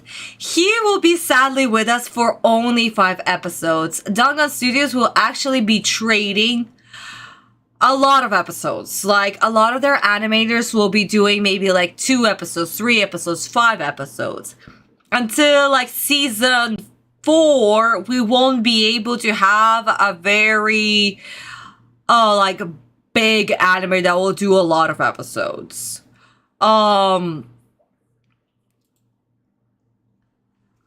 Like, the biggest episodes that Dangan Studio, they've done 49 episodes, don't get me wrong. But they will be switching their animators left and right. That's for sure. That's what they will be doing. So, Maruyama Sensei will be with us only for 5 episodes. Sadly. Very sadly. But it is what it is, my darlings. But Dangan will continue working with us no matter what, and they will give us very, very great animators. So, I guess, my darlings, court is now in session for episode 32, done by Dangan Pictures, and by one of the very great animators, by Maruyama Sensei. So, I guess let us hop on in right away. But before we do that, let me just do small little adjustments. For example, making the episode just a little bit quieter and making sure that the theme music will not have me touched by copyright, because duh. Of course they will. And then we're going to have, I don't know, 1 second of silence or 2 seconds of silence. Because duh. Yes, Berlin. Yes, honey. What's up? What's up, my darling? But, my darlings, as always, cheers to you. Let us hop on into the next episode. Let us enjoy. And hopefully 4Kids will not actually try to ruin this episode, because Maruyama Sensei is also a very good animator. We'll talk about his style as well in this episode once we get to another close-up. And, Maruyama Sensei style, it's also interesting. Don't get me wrong, it's also interesting. But once we'll get to talking about his style a little bit more, you'll see more about what I mean. And, why... I wouldn't say that his episodes are memorable or not, but... It's like with GCF or Studio Dub. You like these animators. You know these animators. You can tell that this is their animation. But at the same time, because they've been with us for such a short amount of time, you don't see so much of their style in these episodes. So it's kind of, it just, I don't know. I feel sad about it because I want to see more of their style. But, I mean, they get offered to do the episode and then they can either hop to another project or another project is being offered to them by the studio, because after all, a lot of studios work on many projects at once. So animators get what they get. Yeah, so it is what it is. But once again, my darlings, cheers to you. Let us have another wonderful reaction to 4Kids and them butchering Yu-Gi-Oh! Because apparently that's what they're good at.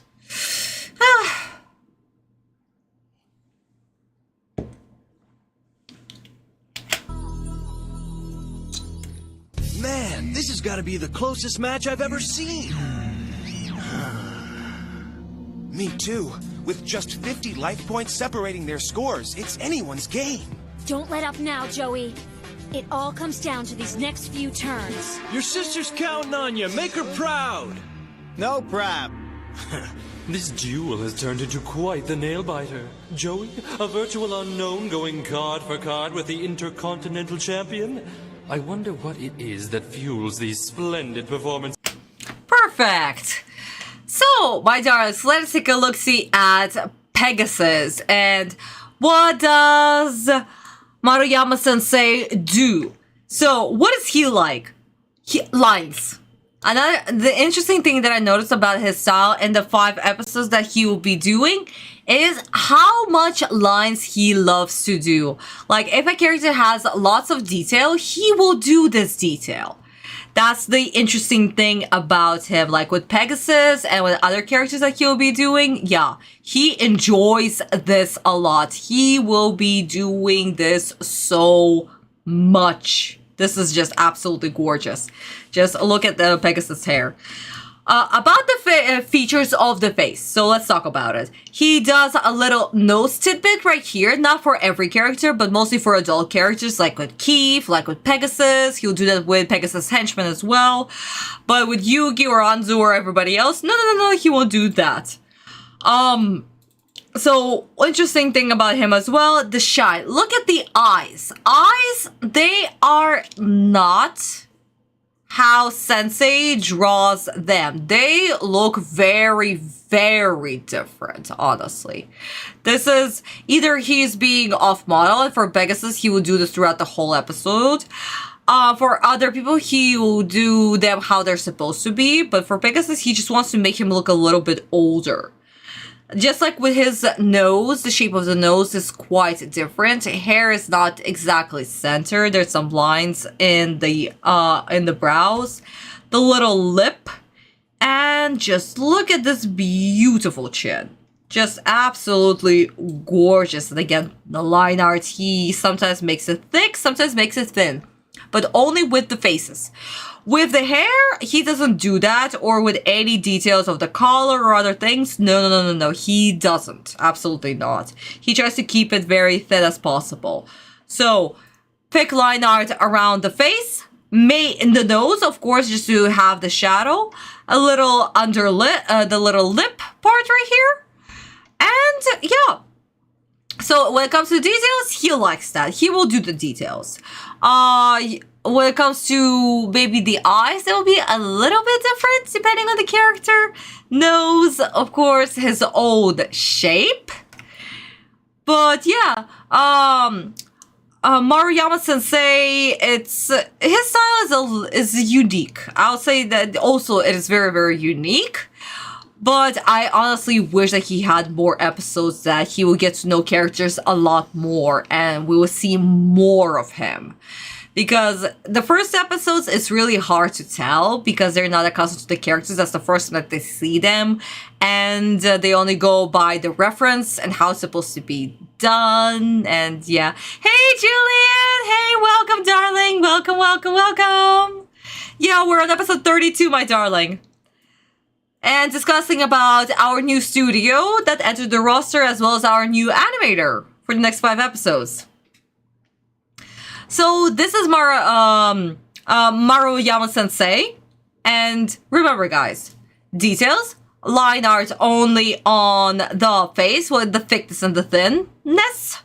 Maybe the nose, a little lip. Eyes will change depending on the character. And if there's some detail where he would need to have extra lines, he will do that.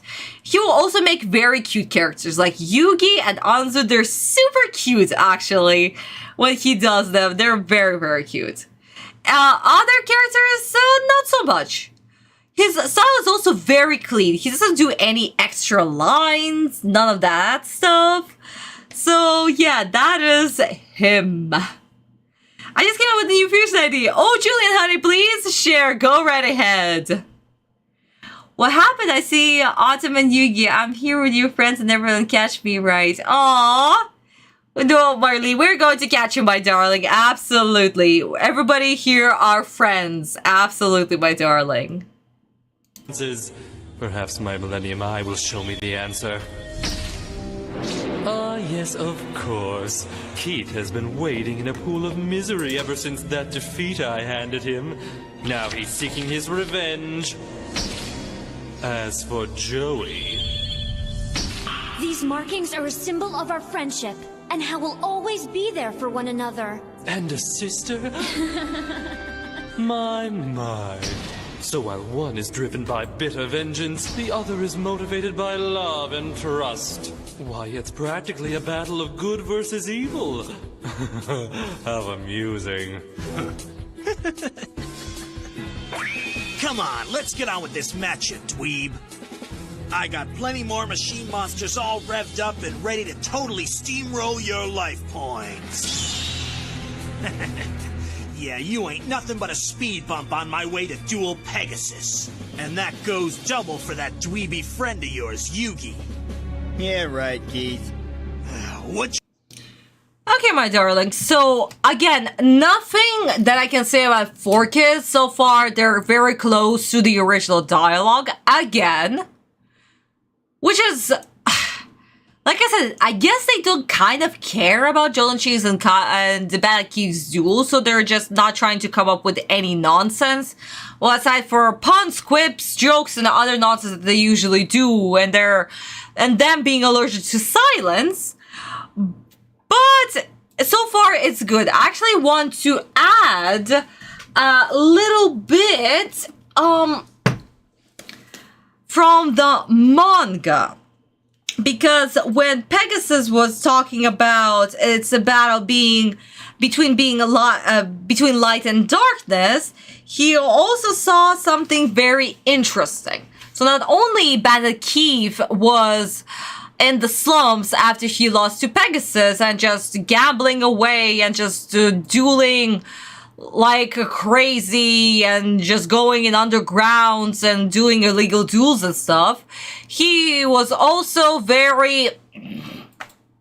You'll see what I mean. not in a good place, I would say. That's his thing, right? Yeah, you guys see what I mean. And of course, Jonachi is being driven by his friends, by his sister. So that's literally a battle between revenge and hope. It's not just light and darkness. Of course, that was also in the original dialogue. But it's literally revenge and hope. Not Pegasus. Bankeef, he wants revenge. And obviously for losing. And he'll do absolutely anything to get his revenge against Pegasus. No matter what happens, basically. And Jonachi, he only needs the money to save his sister. That's his only goal. And of course, he believes in his friends. He believes that he's able to do it. And which philosophy will stand? What is stronger, revenge or hope? And of course, in this duel will be proven that hope is so much stronger. But why this moment right here is so important? Because at the end of the duel, once Bankeef will lose to... Yep, that is the next volume. Once Bankeef will lose to Jonachi, Pegasus will literally do that to Keef. He will play the penalty game to Keef. The exact same penalty game. Because that is what Keef deserves. No, we didn't lose any kids. I'm just explaining the difference between manga and the duel. In the anime duel. Of course, in the anime, they couldn't show Keef being idol. So, yeah. And why this scene is important is literally because of this. We see a foreshadowing done by Takahashi-sensei in this chapter that Bankeef already tried to off himself, and Pegasus at the end of the duel will do that to him. So yes, here is a little Easter egg. So, for kids, whatever you said, good job. No dialogue change much whatsoever. Just a little Easter egg from the manga, guys. Just a little Easter egg. Anyway, let's continue. You say? I got news for you, pal. Even if you beat me, which you won't, Yugi'd cream you.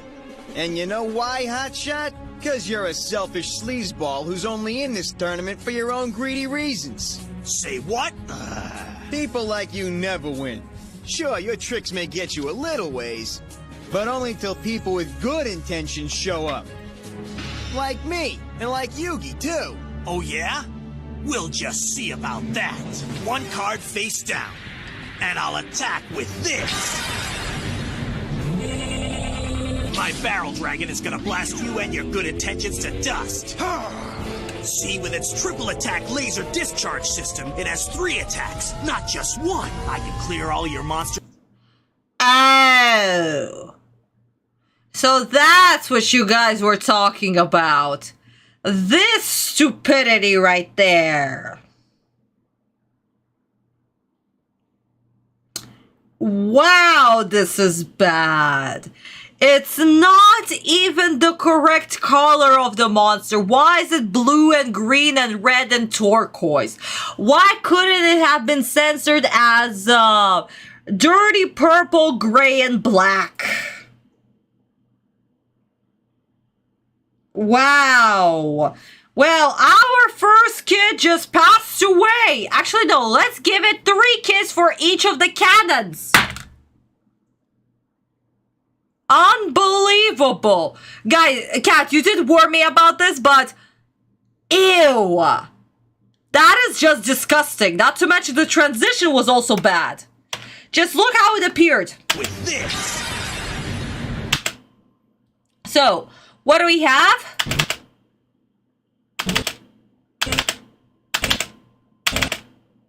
Look! The cannons appeared faster than the actual monster! unbelievable! What gives? Look at this, guys. This is just ugly as hell. This is unbelievably ugly. Wow. No, that honestly deserves 3 kids. Even though that card wasn't good or whatever, but that is just blah. Wow. Joey calling out Keith and Keith not having it. I know, right, Kat? Also, did you see the video? Yes, Julian, I sent you a heart. Absolutely, my darling. Was waiting for this moment. Yup. Barrel Dragon censored. Yeah, because 4 kids don't know colors. Apparently, they don't. Apparently, having ugly ass lasers that don't even match the monster. Nor the quality, guys. Look at the quality difference of the cannons, of the laser cannons, whatever they are, and the quality of the monsters. They could have tried at least a little bit. Come on. So yeah, no, 3 kids. Just for that censoring 3 kids. That is sad.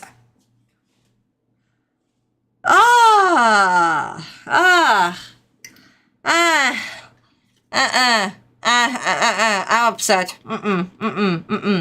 I like the previous episode better. I honestly like the previous episode better. Can we go back? Can we go back? My barrel dragon is gonna blast you and your good intentions to dust. See, with its triple attack laser discharge system, it has 3 attacks, not just 1. I can clear all your monsters from the field in just 1 turn. What? 3 attacks? That's right. You're going down. So say adios to your 2 buddies on the field. Go, Proton Blast!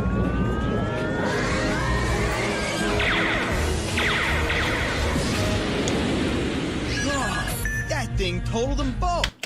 Kapow! Kapow! Kapow! Kapow! Kapow! Kapow! Nope, I'm killing another kid for sound effect. I don't care that it's lasers, but Jesus Christ, we do not need Star Wars sound effect. Kapow! Kapow! Jesus! Not to mention, where's that roulette? It was supposed to be a roulette because the cat can either miss or hit. And what happened was that 2 cannons out of 3 were able to attack and 1 cannon was a miss. Where is that? Why all 3 of them are attacking? No, this is stupid. So a kid also just passed away.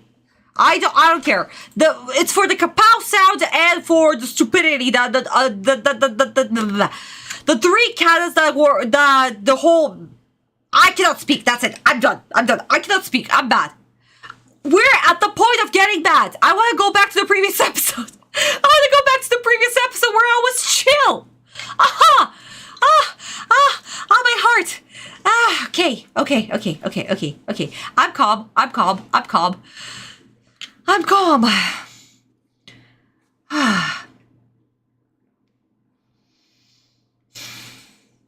I'm calm. Because they don't want kids to play roulette. Of course they don't. Of course they don't, yeah. So of course. But it doesn't make sense. It's a 3-headed dragon. Oh, dragon cannon, whatever it's called. I don't care. Why only 2 heads or an arm and a head are attacking? Why didn't they explain that? They could have explained that at least. But no, they didn't. So here we are. So, crazy roulette. Yep. Okay, just in case you don't see it, the fusion flame swordsman, red eyes black dragon to make red eyes black flame swordsman. Oh, Julie, that's a cool idea, honey. That is cool. Okay, I like it.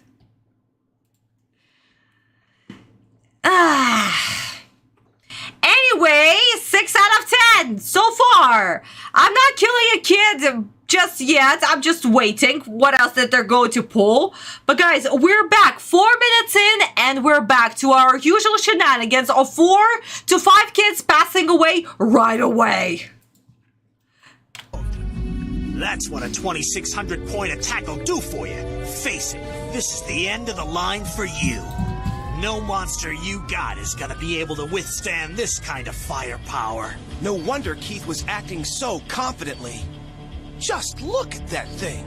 Joey really has his work cut out for him now. Are you done yet, Keith? 'Cause I already figured out how to beat your little toy blaster. Meet the master of the past and future. The Time Wizard. All right! That could work! Yeah, if that time roulette lands right, that machine monster will age and corrode. And I'm not done, Keith. I'm throwing this baby down too. Baby dragon, that is. Now you got two things to worry about, Keith. That blaster of yours rusting up, and this little guy growing. Excuse me? This is not the first time we see Baby Dragon, okay? Why does it sound like a little pony? What the Baby Dragon, you deserve better. Jesus Christ! Oh! Looks like very bad Photoshop. Like that sensor didn't age well. I know, right? That didn't age well at all. Oh my god. No, seriously, guys. This is not the first time we see Baby Dragon, right? He had a different sound effect. Now, all of a sudden, he sounds like a fucking pony. This is not a pony. This is a fucking dragon. Okay? Jesus Christ.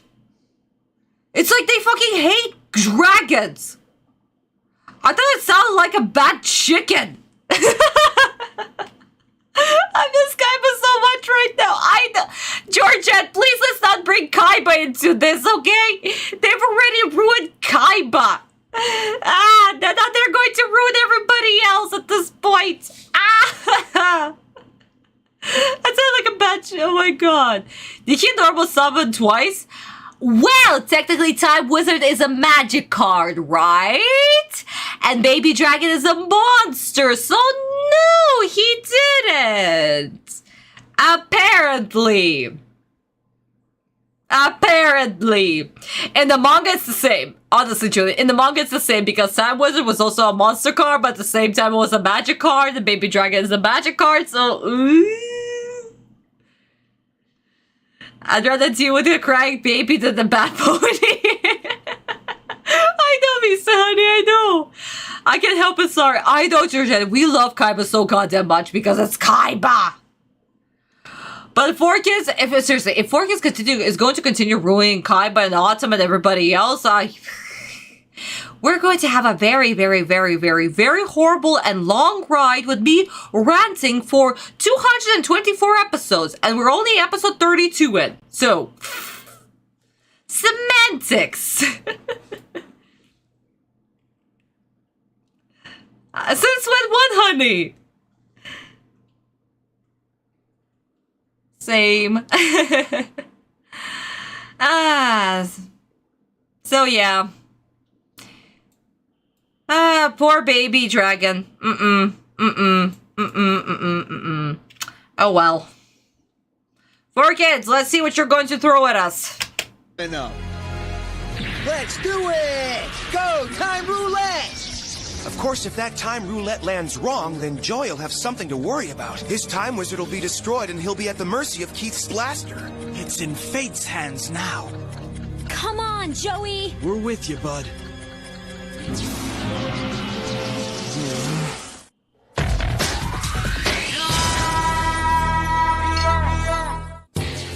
Come on, Time Wizard. I really need you to come through for me here. It's slowing down. Don't land on a skull.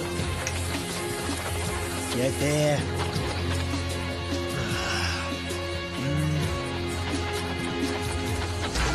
All right, yeah! Go, Time Wizard!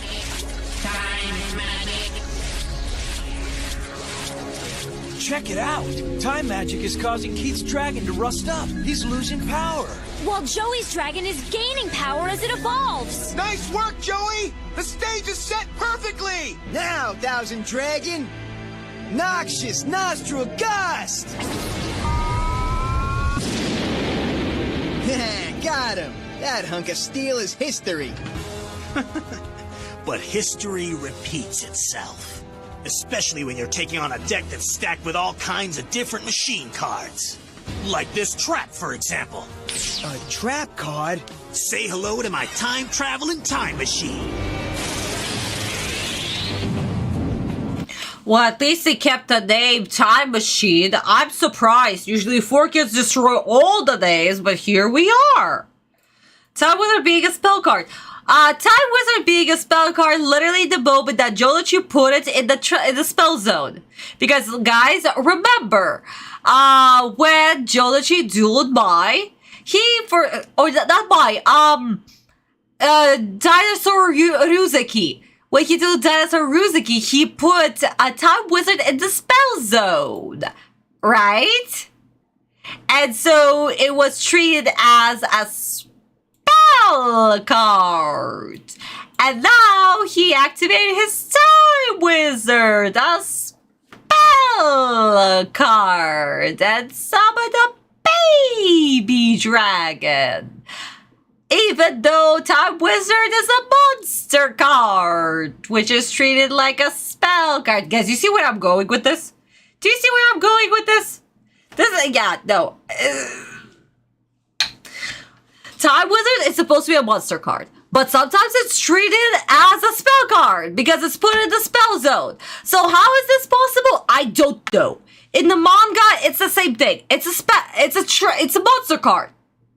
Also treated as a spell card and put it in the spell zone. I don't know what's a Time Wizard, even though it's shown to us that it's a monster card. And that Jolichi can apparently activate as a spell. I'm horribly confused. Yeah, Julian, that's Time Wizard. Confusion. That's normal. In the Japanese version, of course, it's shown as a monster card. But it's still put in the spell zone. So, what is it? How it's treated? I don't know. It's supposed to be a monster card with a special effect. That's it. So, yeah. So, question. How can those lasers rust?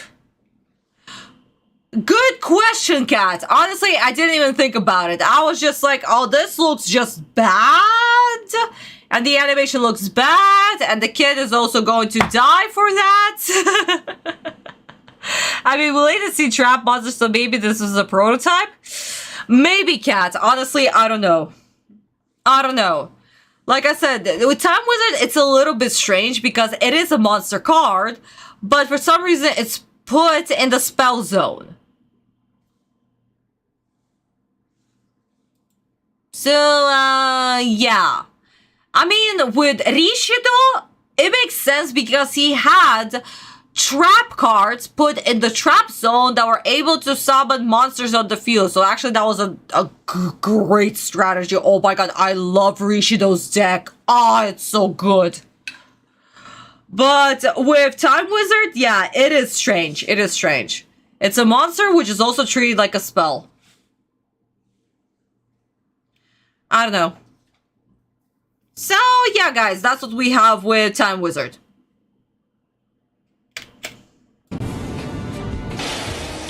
What's in that chamber? My time machine can travel back in time one turn. Whoa, this can't be good. So I can retrieve the monster that you just destroyed. It's his barrel dragon again. It's back, and it looks brand spanking new.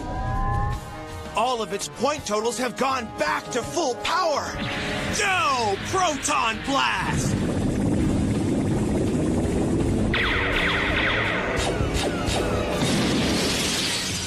He's gone. My dragon's gone. And he's gonna stay gone too. That is, unless you have a time machine trap set up to bring him back. But then he'd be coming back a baby dragon, wouldn't he? Huh? What are you talking about? Oh, right, because the time machine brings back your monster the way it was one turn before. And since Keith's monster didn't rust over until this turn, it came back the way it was last turn. Unfazed by Joey's Time Wizard. Punk, I knew you were gonna use that dweeby little time wizard to try and rust up my dragon. You forget, I saw every card in your deck when you dueled Bones. Duels are more than just about the cards you use. Yeah, they're about backbone, too. And judging from the look on your face when my dragon came back through time, I'd say you don't even have one. Now make your move. I'll throw a monster in defense mode. And that's it. That's it is right. Throw a monster in defense mode? But what? Don't you place a monster? Why do you throw? Why? Ah, so that's where the catchphrase of Judah came from. I throw down a face down. It all connects. Stupid 4Kids dialogue. I swear to God. Should we? I mean, it's just a phrase at this point, so I guess a kid can live, but I am still annoyed. And also, those cans look hideous as hell.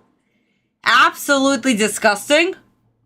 Its back still just as bad look. Yes, cat, exactly. Oh my god, I just said that. Because, oh my god, why do they look so bad? Well, because 4Kids don't know how to censor shit. I mean, I thought that the worst censoring that they've done were those fingers pointed at Kaiba.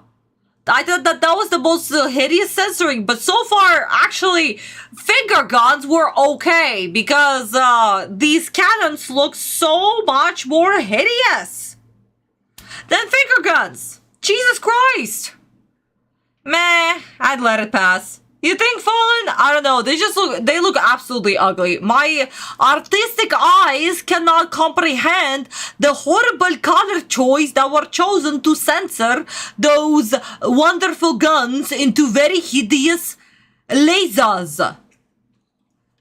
Ah, Jesus Christ. Okay. So yeah, okay, fine. Maybe let's have a kid. Maybe he can live for now. Finger guns, yes. So deadly. So yeah, let's have a kid live for that line. Throw down the face down, whatever Joji said. But, oh, not the barrel colors, the phrase. Ah, throw down the face down. Ah, I see Fallen. Yeah. Yeah, I mean, the kid can live. Maybe he got scared a little that he would be picked next.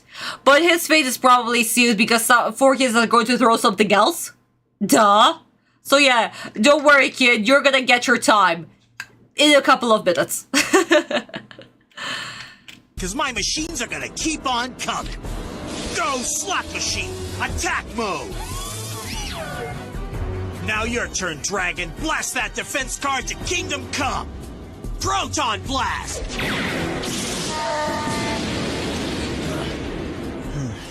I could throw a monster out and destroy Keith's slot machine, but then he'd just turn around and destroy whatever card I play with that dragon.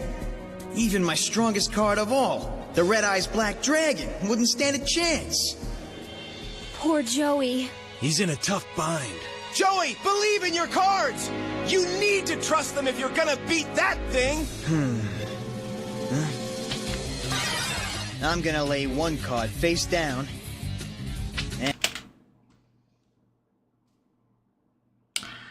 No wonder you guys kept on screaming the heart of the cards, and little Karibu kept mentioning the heart of the cards. This is literally every episode. It's not funny that it's literally every episode. Believe in your cards, believe in your cards. Jesus Christ. Wow. That's sad. Also, guys, remember I mentioned about Maruyama Sensei's eyes? Look at Jodachi's eyes. This is not Sensei's eyes. This is not how Sensei would draw Jodachi's eye. Not even close. So, Maruyama Sensei does his own eyes, as you can tell here. But anyway, nope. Kid, I told you that in a couple of minutes you're going to pass away. Well, now here's your chance. Goodbye. My god. No wonder you guys kept on saying the heart of the cards, heart of the cards. It's literally almost every single episode. This is not just about heart of the cards. Heart of the cards concept was literally the first episode. Stop it. Stop it. Stop with the heart of the cards. This is not about that. This is so much more. God.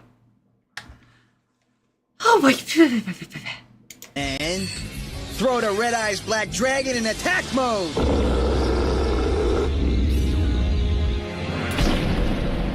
And that'll do it for me. That Red Eyes Dragon may be the best card you got in your entire deck, dweeb. But he's still no match for this kind of blasting power. Say bye-bye to your prized possession. Proton Blast attack! Not so fast. What's that? It's a little something called Copycat. It lets me copy one card that you've used. And I'm choosing to copy Magic Metal Force. Now my Red Eyes Black Dragon is a Red Eyes Black Metal Dragon. Nope. I'm killing another kid for a metal morph. This is ridiculous. Can't you just come up with a normal name? A metal morph? Is it so goddamn hard? Nope. No. And that makes him strong enough to withstand your attack.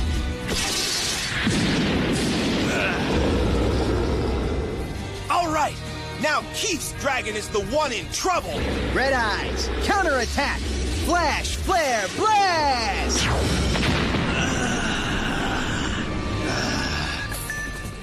How do you like that, Keith? Your triple blast dragon machine has been reduced to a pile of smoking metal debris. And with my sister's sight on the line, I plan on getting even tougher on you.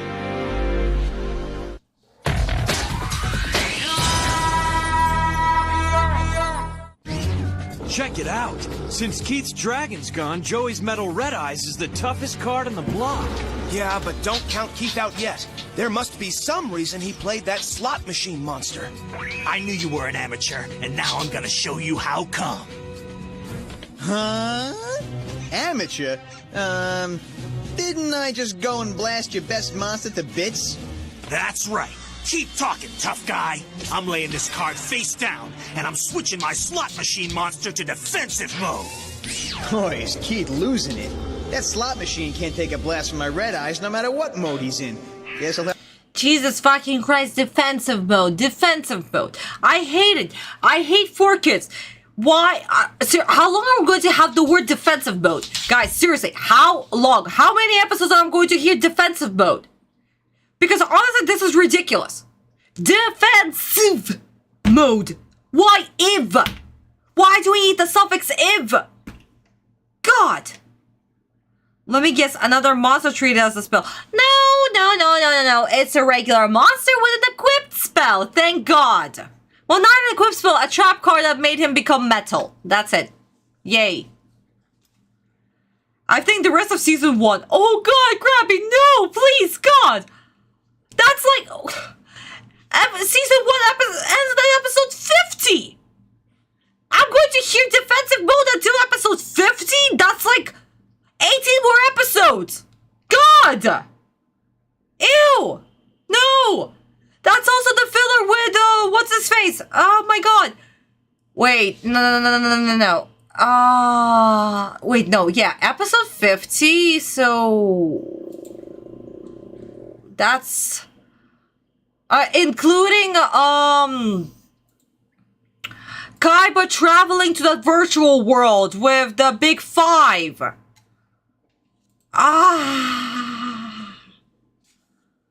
I hate it. Why do we have defensive mode? Are we also going to have accessory cards instead of equipped spell? I hate that. Yup. Yeah? No! God, please! No! I swear to God, we're making a bingo. If we hear the word defensive or accessory card, we're going to hit a bingo. God! Have to learn the hard way. Bad move, Chief. First, I'll lay this face down. And now, my Red Eyes will attack. Flash, flare, blast! Man, you're as predictable as you are brainless. I'm playing the card I had face down. Go 7 completed! Huh? How come that middle slot just switched to a 7? He's still there?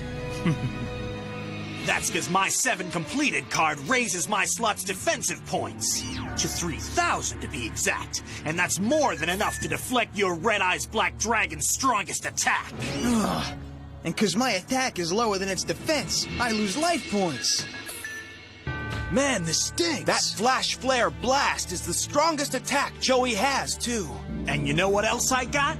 2 more 7 completed cards in my deck, each able to power up my slot's defense or attack by 700 points. Yeah, well, just because you have them doesn't mean you'll draw them, Keith. Oh, I ain't too worried about that.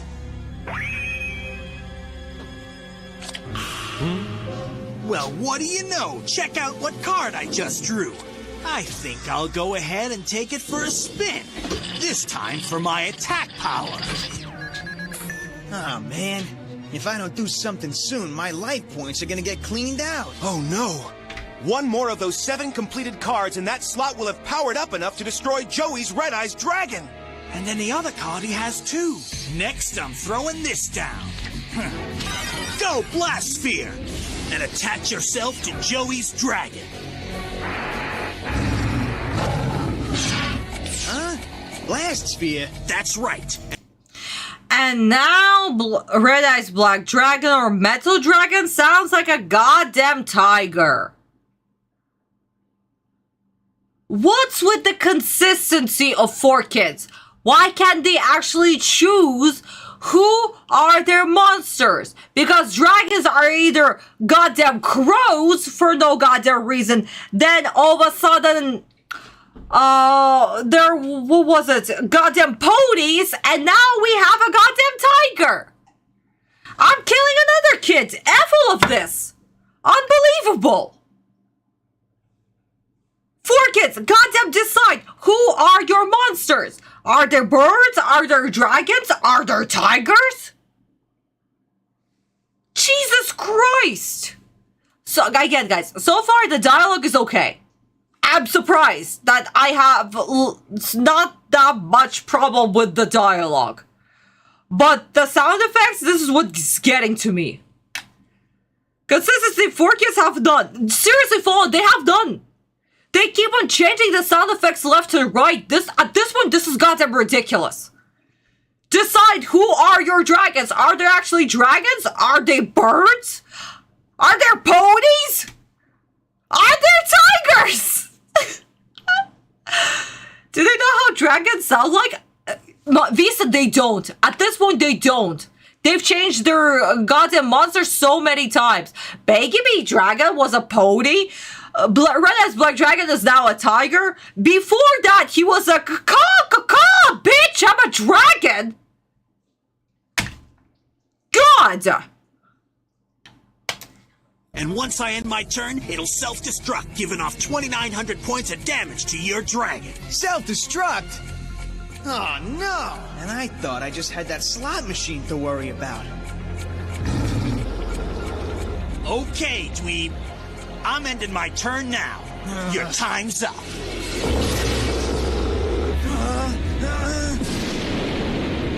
Blammo! Ha! Huh? But that dragon should be blown to bits. This ain't right. Oh, it's right. Thanks to my handy Dragon Nails card, it made my Red Eyes 600 attack points stronger. Of course, the blast got deflected. You dweeb, now my life points go down. Oh, you gonna make me cry? I'll make you cry, all right. Just you wait. Well, looky what I got here. I think I'll power up my slot's attack again. Well, would you look at that? Both their monsters have the same attack points now. And Joey and Keith have almost the exact same amount of life points remaining, too. This next turn could decide the whole match. The Shield and Sword card. Playing this would swap all monsters' defense points with their attack points. But that'd only help Keith out. Come on, no card you play's gonna help. Just end your turn. Thanks. Now I think I'll go ahead and end this duel. It's all over for you.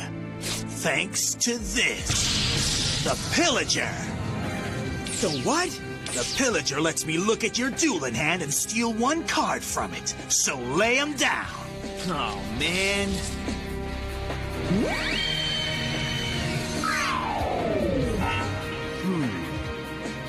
Hey. The shield and sword card. Perfect. I think I'll take this one.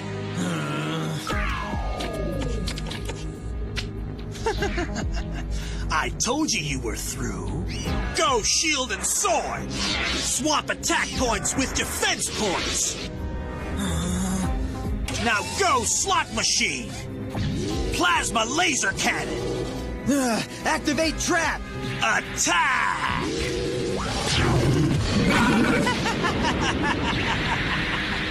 I win! What? No way! The dweeb had a grave robber card, and he used it to bring back my time machine trap!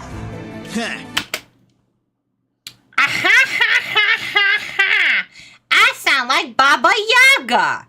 Wow! 4 kids, that's the best that you can do for a grave robber? Oh my god!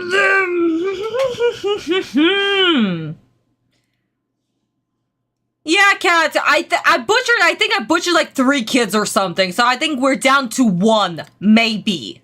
That's a huge maybe. Hey, Dweezil honey! Welcome to the stream, my darling. Hello. Aw, Marlene, sending you lots of hugs too, my darling. Hugs!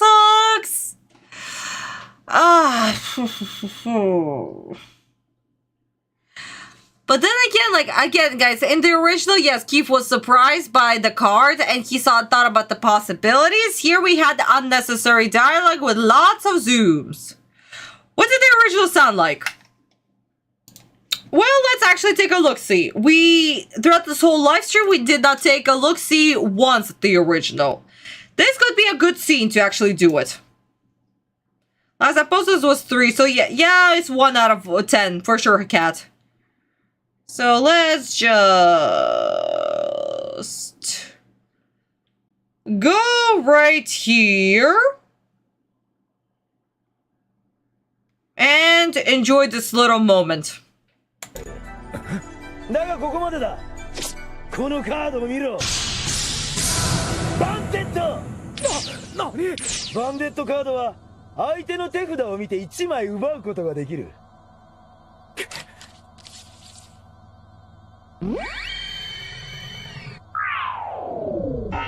どれどれ？はあ、攻守逆転。いいカード持ってんじゃねえか。こいつをもらうぜ。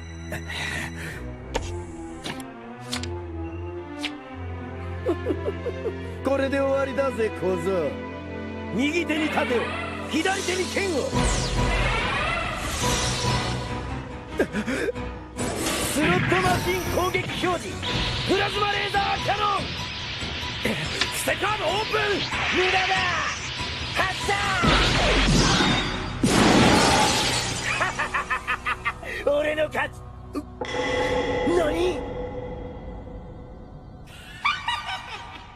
墓嵐のカード。まさかタイムマシンのカードを盗み出したのか。へっ、盗みの腕なんざ自慢したがねえがな。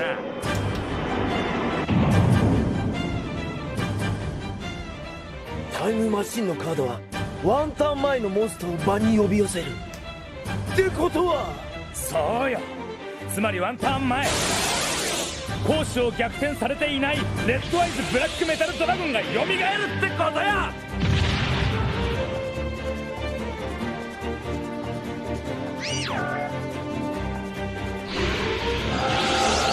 くらえダークメガフレア。バカな、この俺様があんな小僧に。希望と絶望の対決。勝利の女神は希望の方に微笑みましたか。勝者城之内。やったー、やったぜ城之内。やったぜ静か。やったぜ前。このデュエルは無効だ。my darlings. So, what do you think? How much better was in the original? Even though we didn't even get to this part, we're going to watch it in the for the kids dub the second time, but still, one breath again, one breath. Lol, the triple Bandicoot shark was in the of course, yes, Fallen. It's in the original animation, but that was one sentence, not a whole monologue over the triple animation for no goddamn reason. Not to mention, Bandicoot literally figured out what Joji is going to do: use time machine, because duh, Joji is not stupid. Ah. But yeah, no, 4Kids is not going to do that. The 4Kids literally love to portray Joji as stupid. Oh yeah, the return of the invisible guns. Oh yeah, huh? Wait, what? Oh my god! Keith is going to point a gun at Pegasus! They're oh no!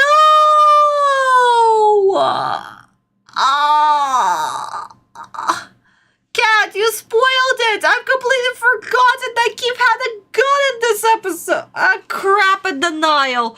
Crap in denial! Oh, I hate it! Oh, definitely a kid is going to pass! Just for that censorship, a kid is going to pass! But before we get to that kid, we need to finish this scene, my darlings.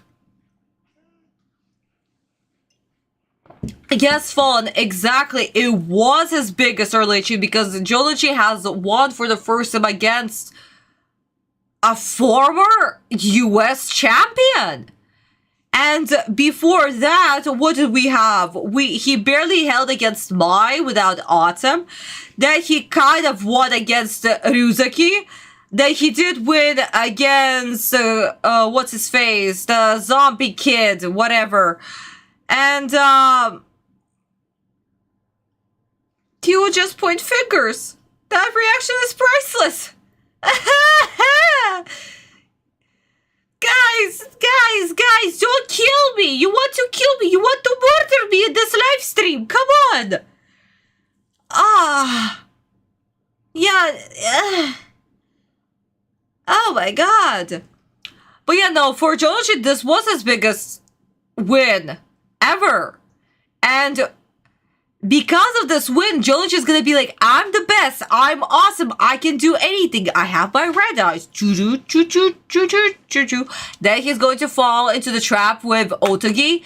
And then he's going to lose his red eyes to ghouls. So yeah.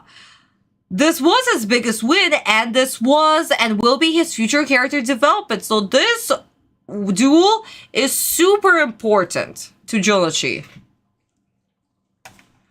Okay, let's see how 4Kids will butcher it, of course. You should have paid more attention to my last turn, Keith. Then you'd have seen the trap I set for you. And since the time machine can bring back a monster from the previous turn, then that means... Yeah, the original Keith actually figured it out. Like a couple of seconds ago in this episode. But you apparently didn't. You were like, time machine. My time machine. It's going to do what it's supposed to. Yeah, no. English guy Keith is actually stupid in this moment. I'm just like, wow. Go. My dragon's back. And now his attack is higher than your defense.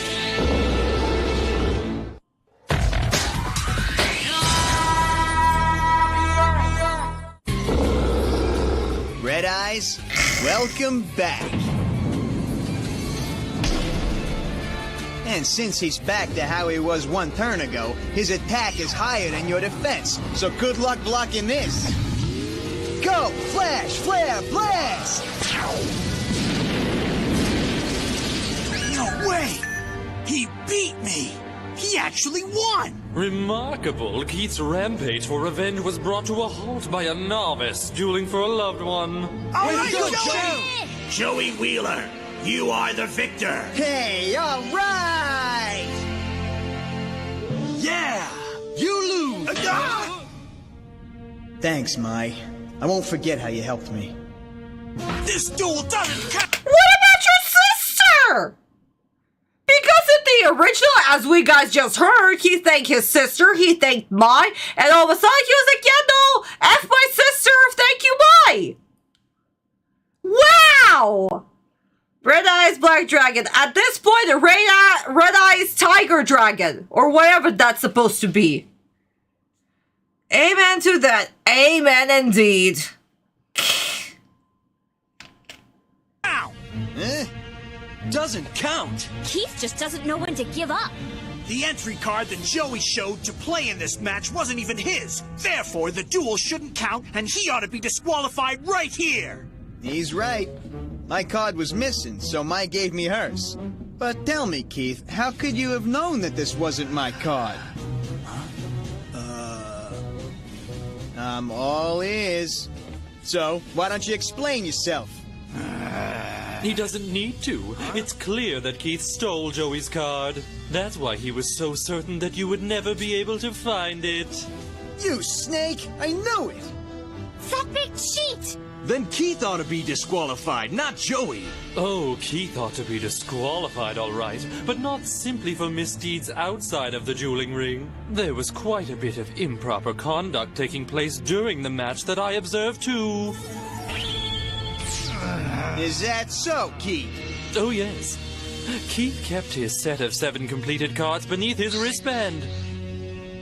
That way he could power up his slot machine monster whenever he chose. Man, Keith, that's low. Take the scoundrel away, far away. No! Go. Come on! Yeah. Let me go! Nobody makes a monkey out of Bandit Keith! Nobody! Well done, Joseph. You should be quite proud. Joseph? You dueled admirably. Hey! Keith! Pegasus! Whoa! You truly are a stubborn one, aren't you? You ain't talking your way out of this one. Hand over that prize for your ass. Oh, certainly. Oh my god, he's just pointing! Guys, you were right, he's just pointing! Look at my very dangerous finger! I have a very dangerous finger! Okay, Forkis, we understand. We completely understand. We very well understand how dangerous the fingers... the wrong volume? Oh no! How dangerous they are. We completely understand. Finger gods, guys. Am I right? Finger gods. The most scariest thing of all. They are super dangerous. Keep them away from kiddos. Kid just passed away. I don't care. A kid just passed away, that's for sure. That's not even funny. No, actually, that's hilarious. It was already super hilarious when I saw it when Kaiba was being threatened by fingers from Pegasus henchmen. But this is even more funnier. Oh my god. Pegasus is going to throw him to swim with the fishies because of a finger, while Kaiba decides to jump out of the window because of a finger.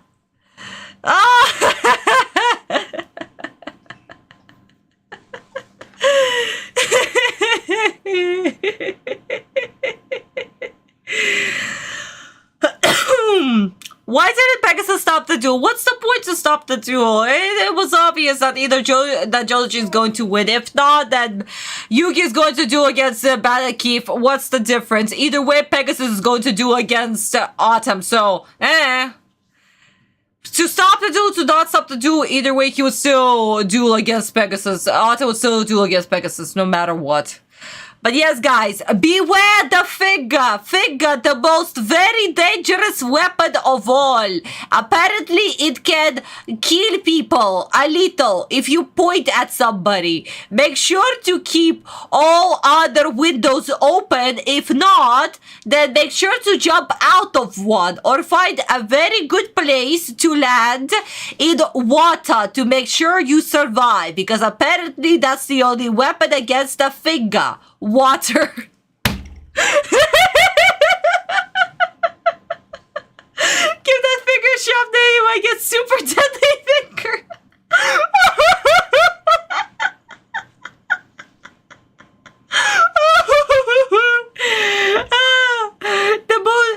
Oh my god, I can't. Guys, this needs to be on the t-shirt. Finger, the most deadly weapon. Oh my god. Of course, guys, in the original, there is a gun. We all know that there is a gun. Like, hello?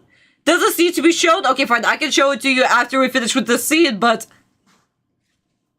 yeah, obvious. Now hand over that prize money or else. Oh, certainly, Keith. I'll do whatever you say. Just give my body a moment to recover from the complete paralysis that your terrifying demands have shocked me into. Okay, wise guy. I'll give you till 3. Fine. 1, 2, 3. What are you going to do? Poke him! Poke, poke! 1, 2, 3, poke! What the fuck?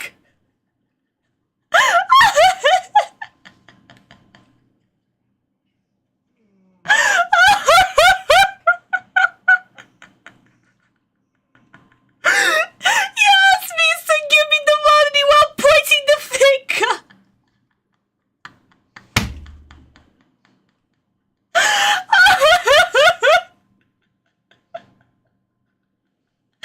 Give me the money, I'll poke you to death. I'll point at you very, very angrily.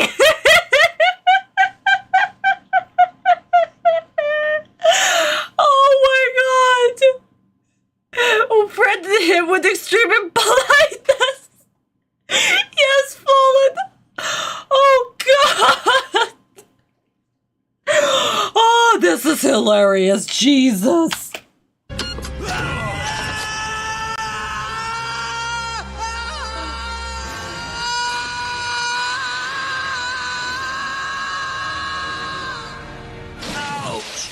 Now, the finalists for the next match will receive... Did we need that ouch at the end to know that he survived? Seriously! We're not in Looney Tunes! Ah, I'm going to kill another kid. Jesus Christ. Ah! Ouch. Wow. Oh my god, the poke of death. Oh, thanks, Georgia. I doesn't sound... What's that scream? Ow. And you two from the castle.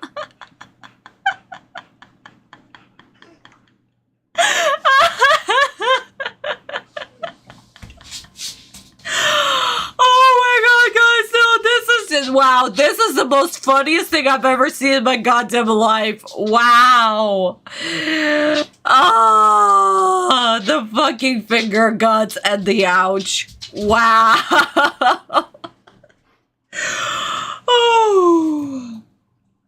Oh, Bubby, did I scare you, honey? Aw, guys, I woke my dog. Oh no. Okay, let's finish the episode. Leave a 10-minute recess. So rest up. Our host wants you both in top form for your duel. Yugi. Joey. I guess we can't put this off any longer, bud. This is it. To save my grandpa, I must duel my best friend. Well, not really, no. in the manga, the two of you never done this duel. This was only done to extend the time, so since it could finish the arc with Duelist Kingdom. So yeah, no, you didn't have to do at all. So meh. Oh well. That poor VA having to record that scream. I know, right?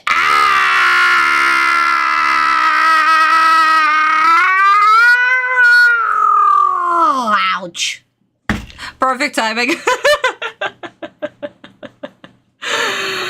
Okay, guys, so how the scene was originally done in the Japanese version, let's just have a wonderful watch and actually see the goddamn gun so it doesn't look like he's just poking him to death for the money.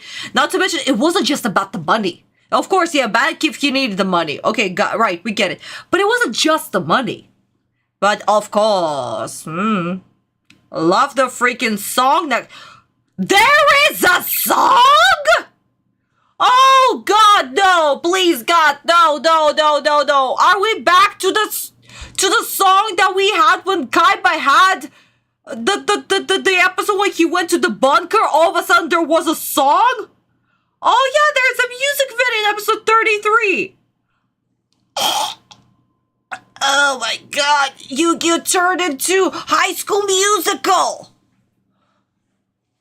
Oh, guys, thank you for the heads up. Thank you. I'll be prepared. I'll be ready to mute it. Last episode with a song. Oh, thank God. No more High School Musical. I was already shocked the moment I heard the song with the Kaiba song.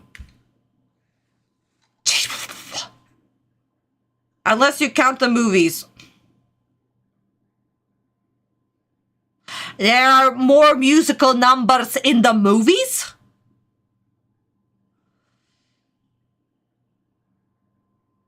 Good, yeah, okay. My heart cannot take it. Let's finish this live stream on a very positive note, please. Thank you so much. Let's just watch the original. I did not hear or see anything. なんだと？往生際が悪いわよ。そもそもそいつの見せた参加カードはそいつんじゃねえ。そいつは花からこのデュエルをする資格なんてなかったのよ。そうよ。俺のカードはどこにも見つからなかった。これは舞が俺にくれた希望のカードよ。だけどおめえ、なんでこのカードが俺のじゃないって知ってんだ。おかしいじゃねえか。おい、なんで知ってんだよ。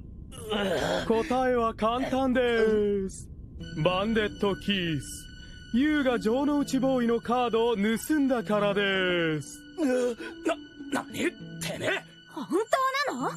だったら許せねえのはてめえの方だぜ。私はカードが誰のものであろうとそんなことを気にするつもりはありません。それより私が許すことができないのは今のデュエルでの不正行為。不正行為だと？キース、ユウはリストバンドに隠し持ったセブンカードを手札に加えた。残念ながら私の目を欺くことはできません。キース、てめえ。彼を王国から追放します。離せ！離しやがれ！師匠、ペガサス、このままじゃ済まさねえぞ。良いデュエルでした、城之内ボーイ。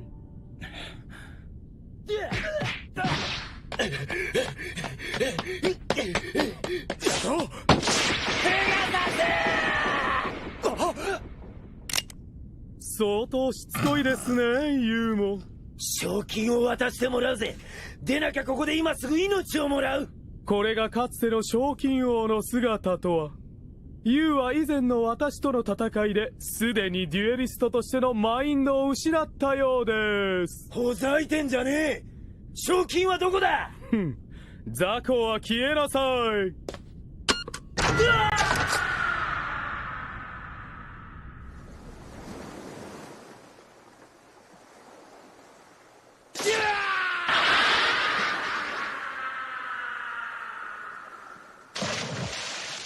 ではしばし休憩の後トーナメント決勝戦武藤遊戯 VS 城之内克也の試合を始める。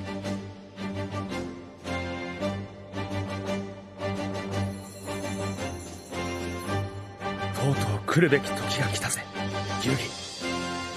僕と城之内くんが戦う時が。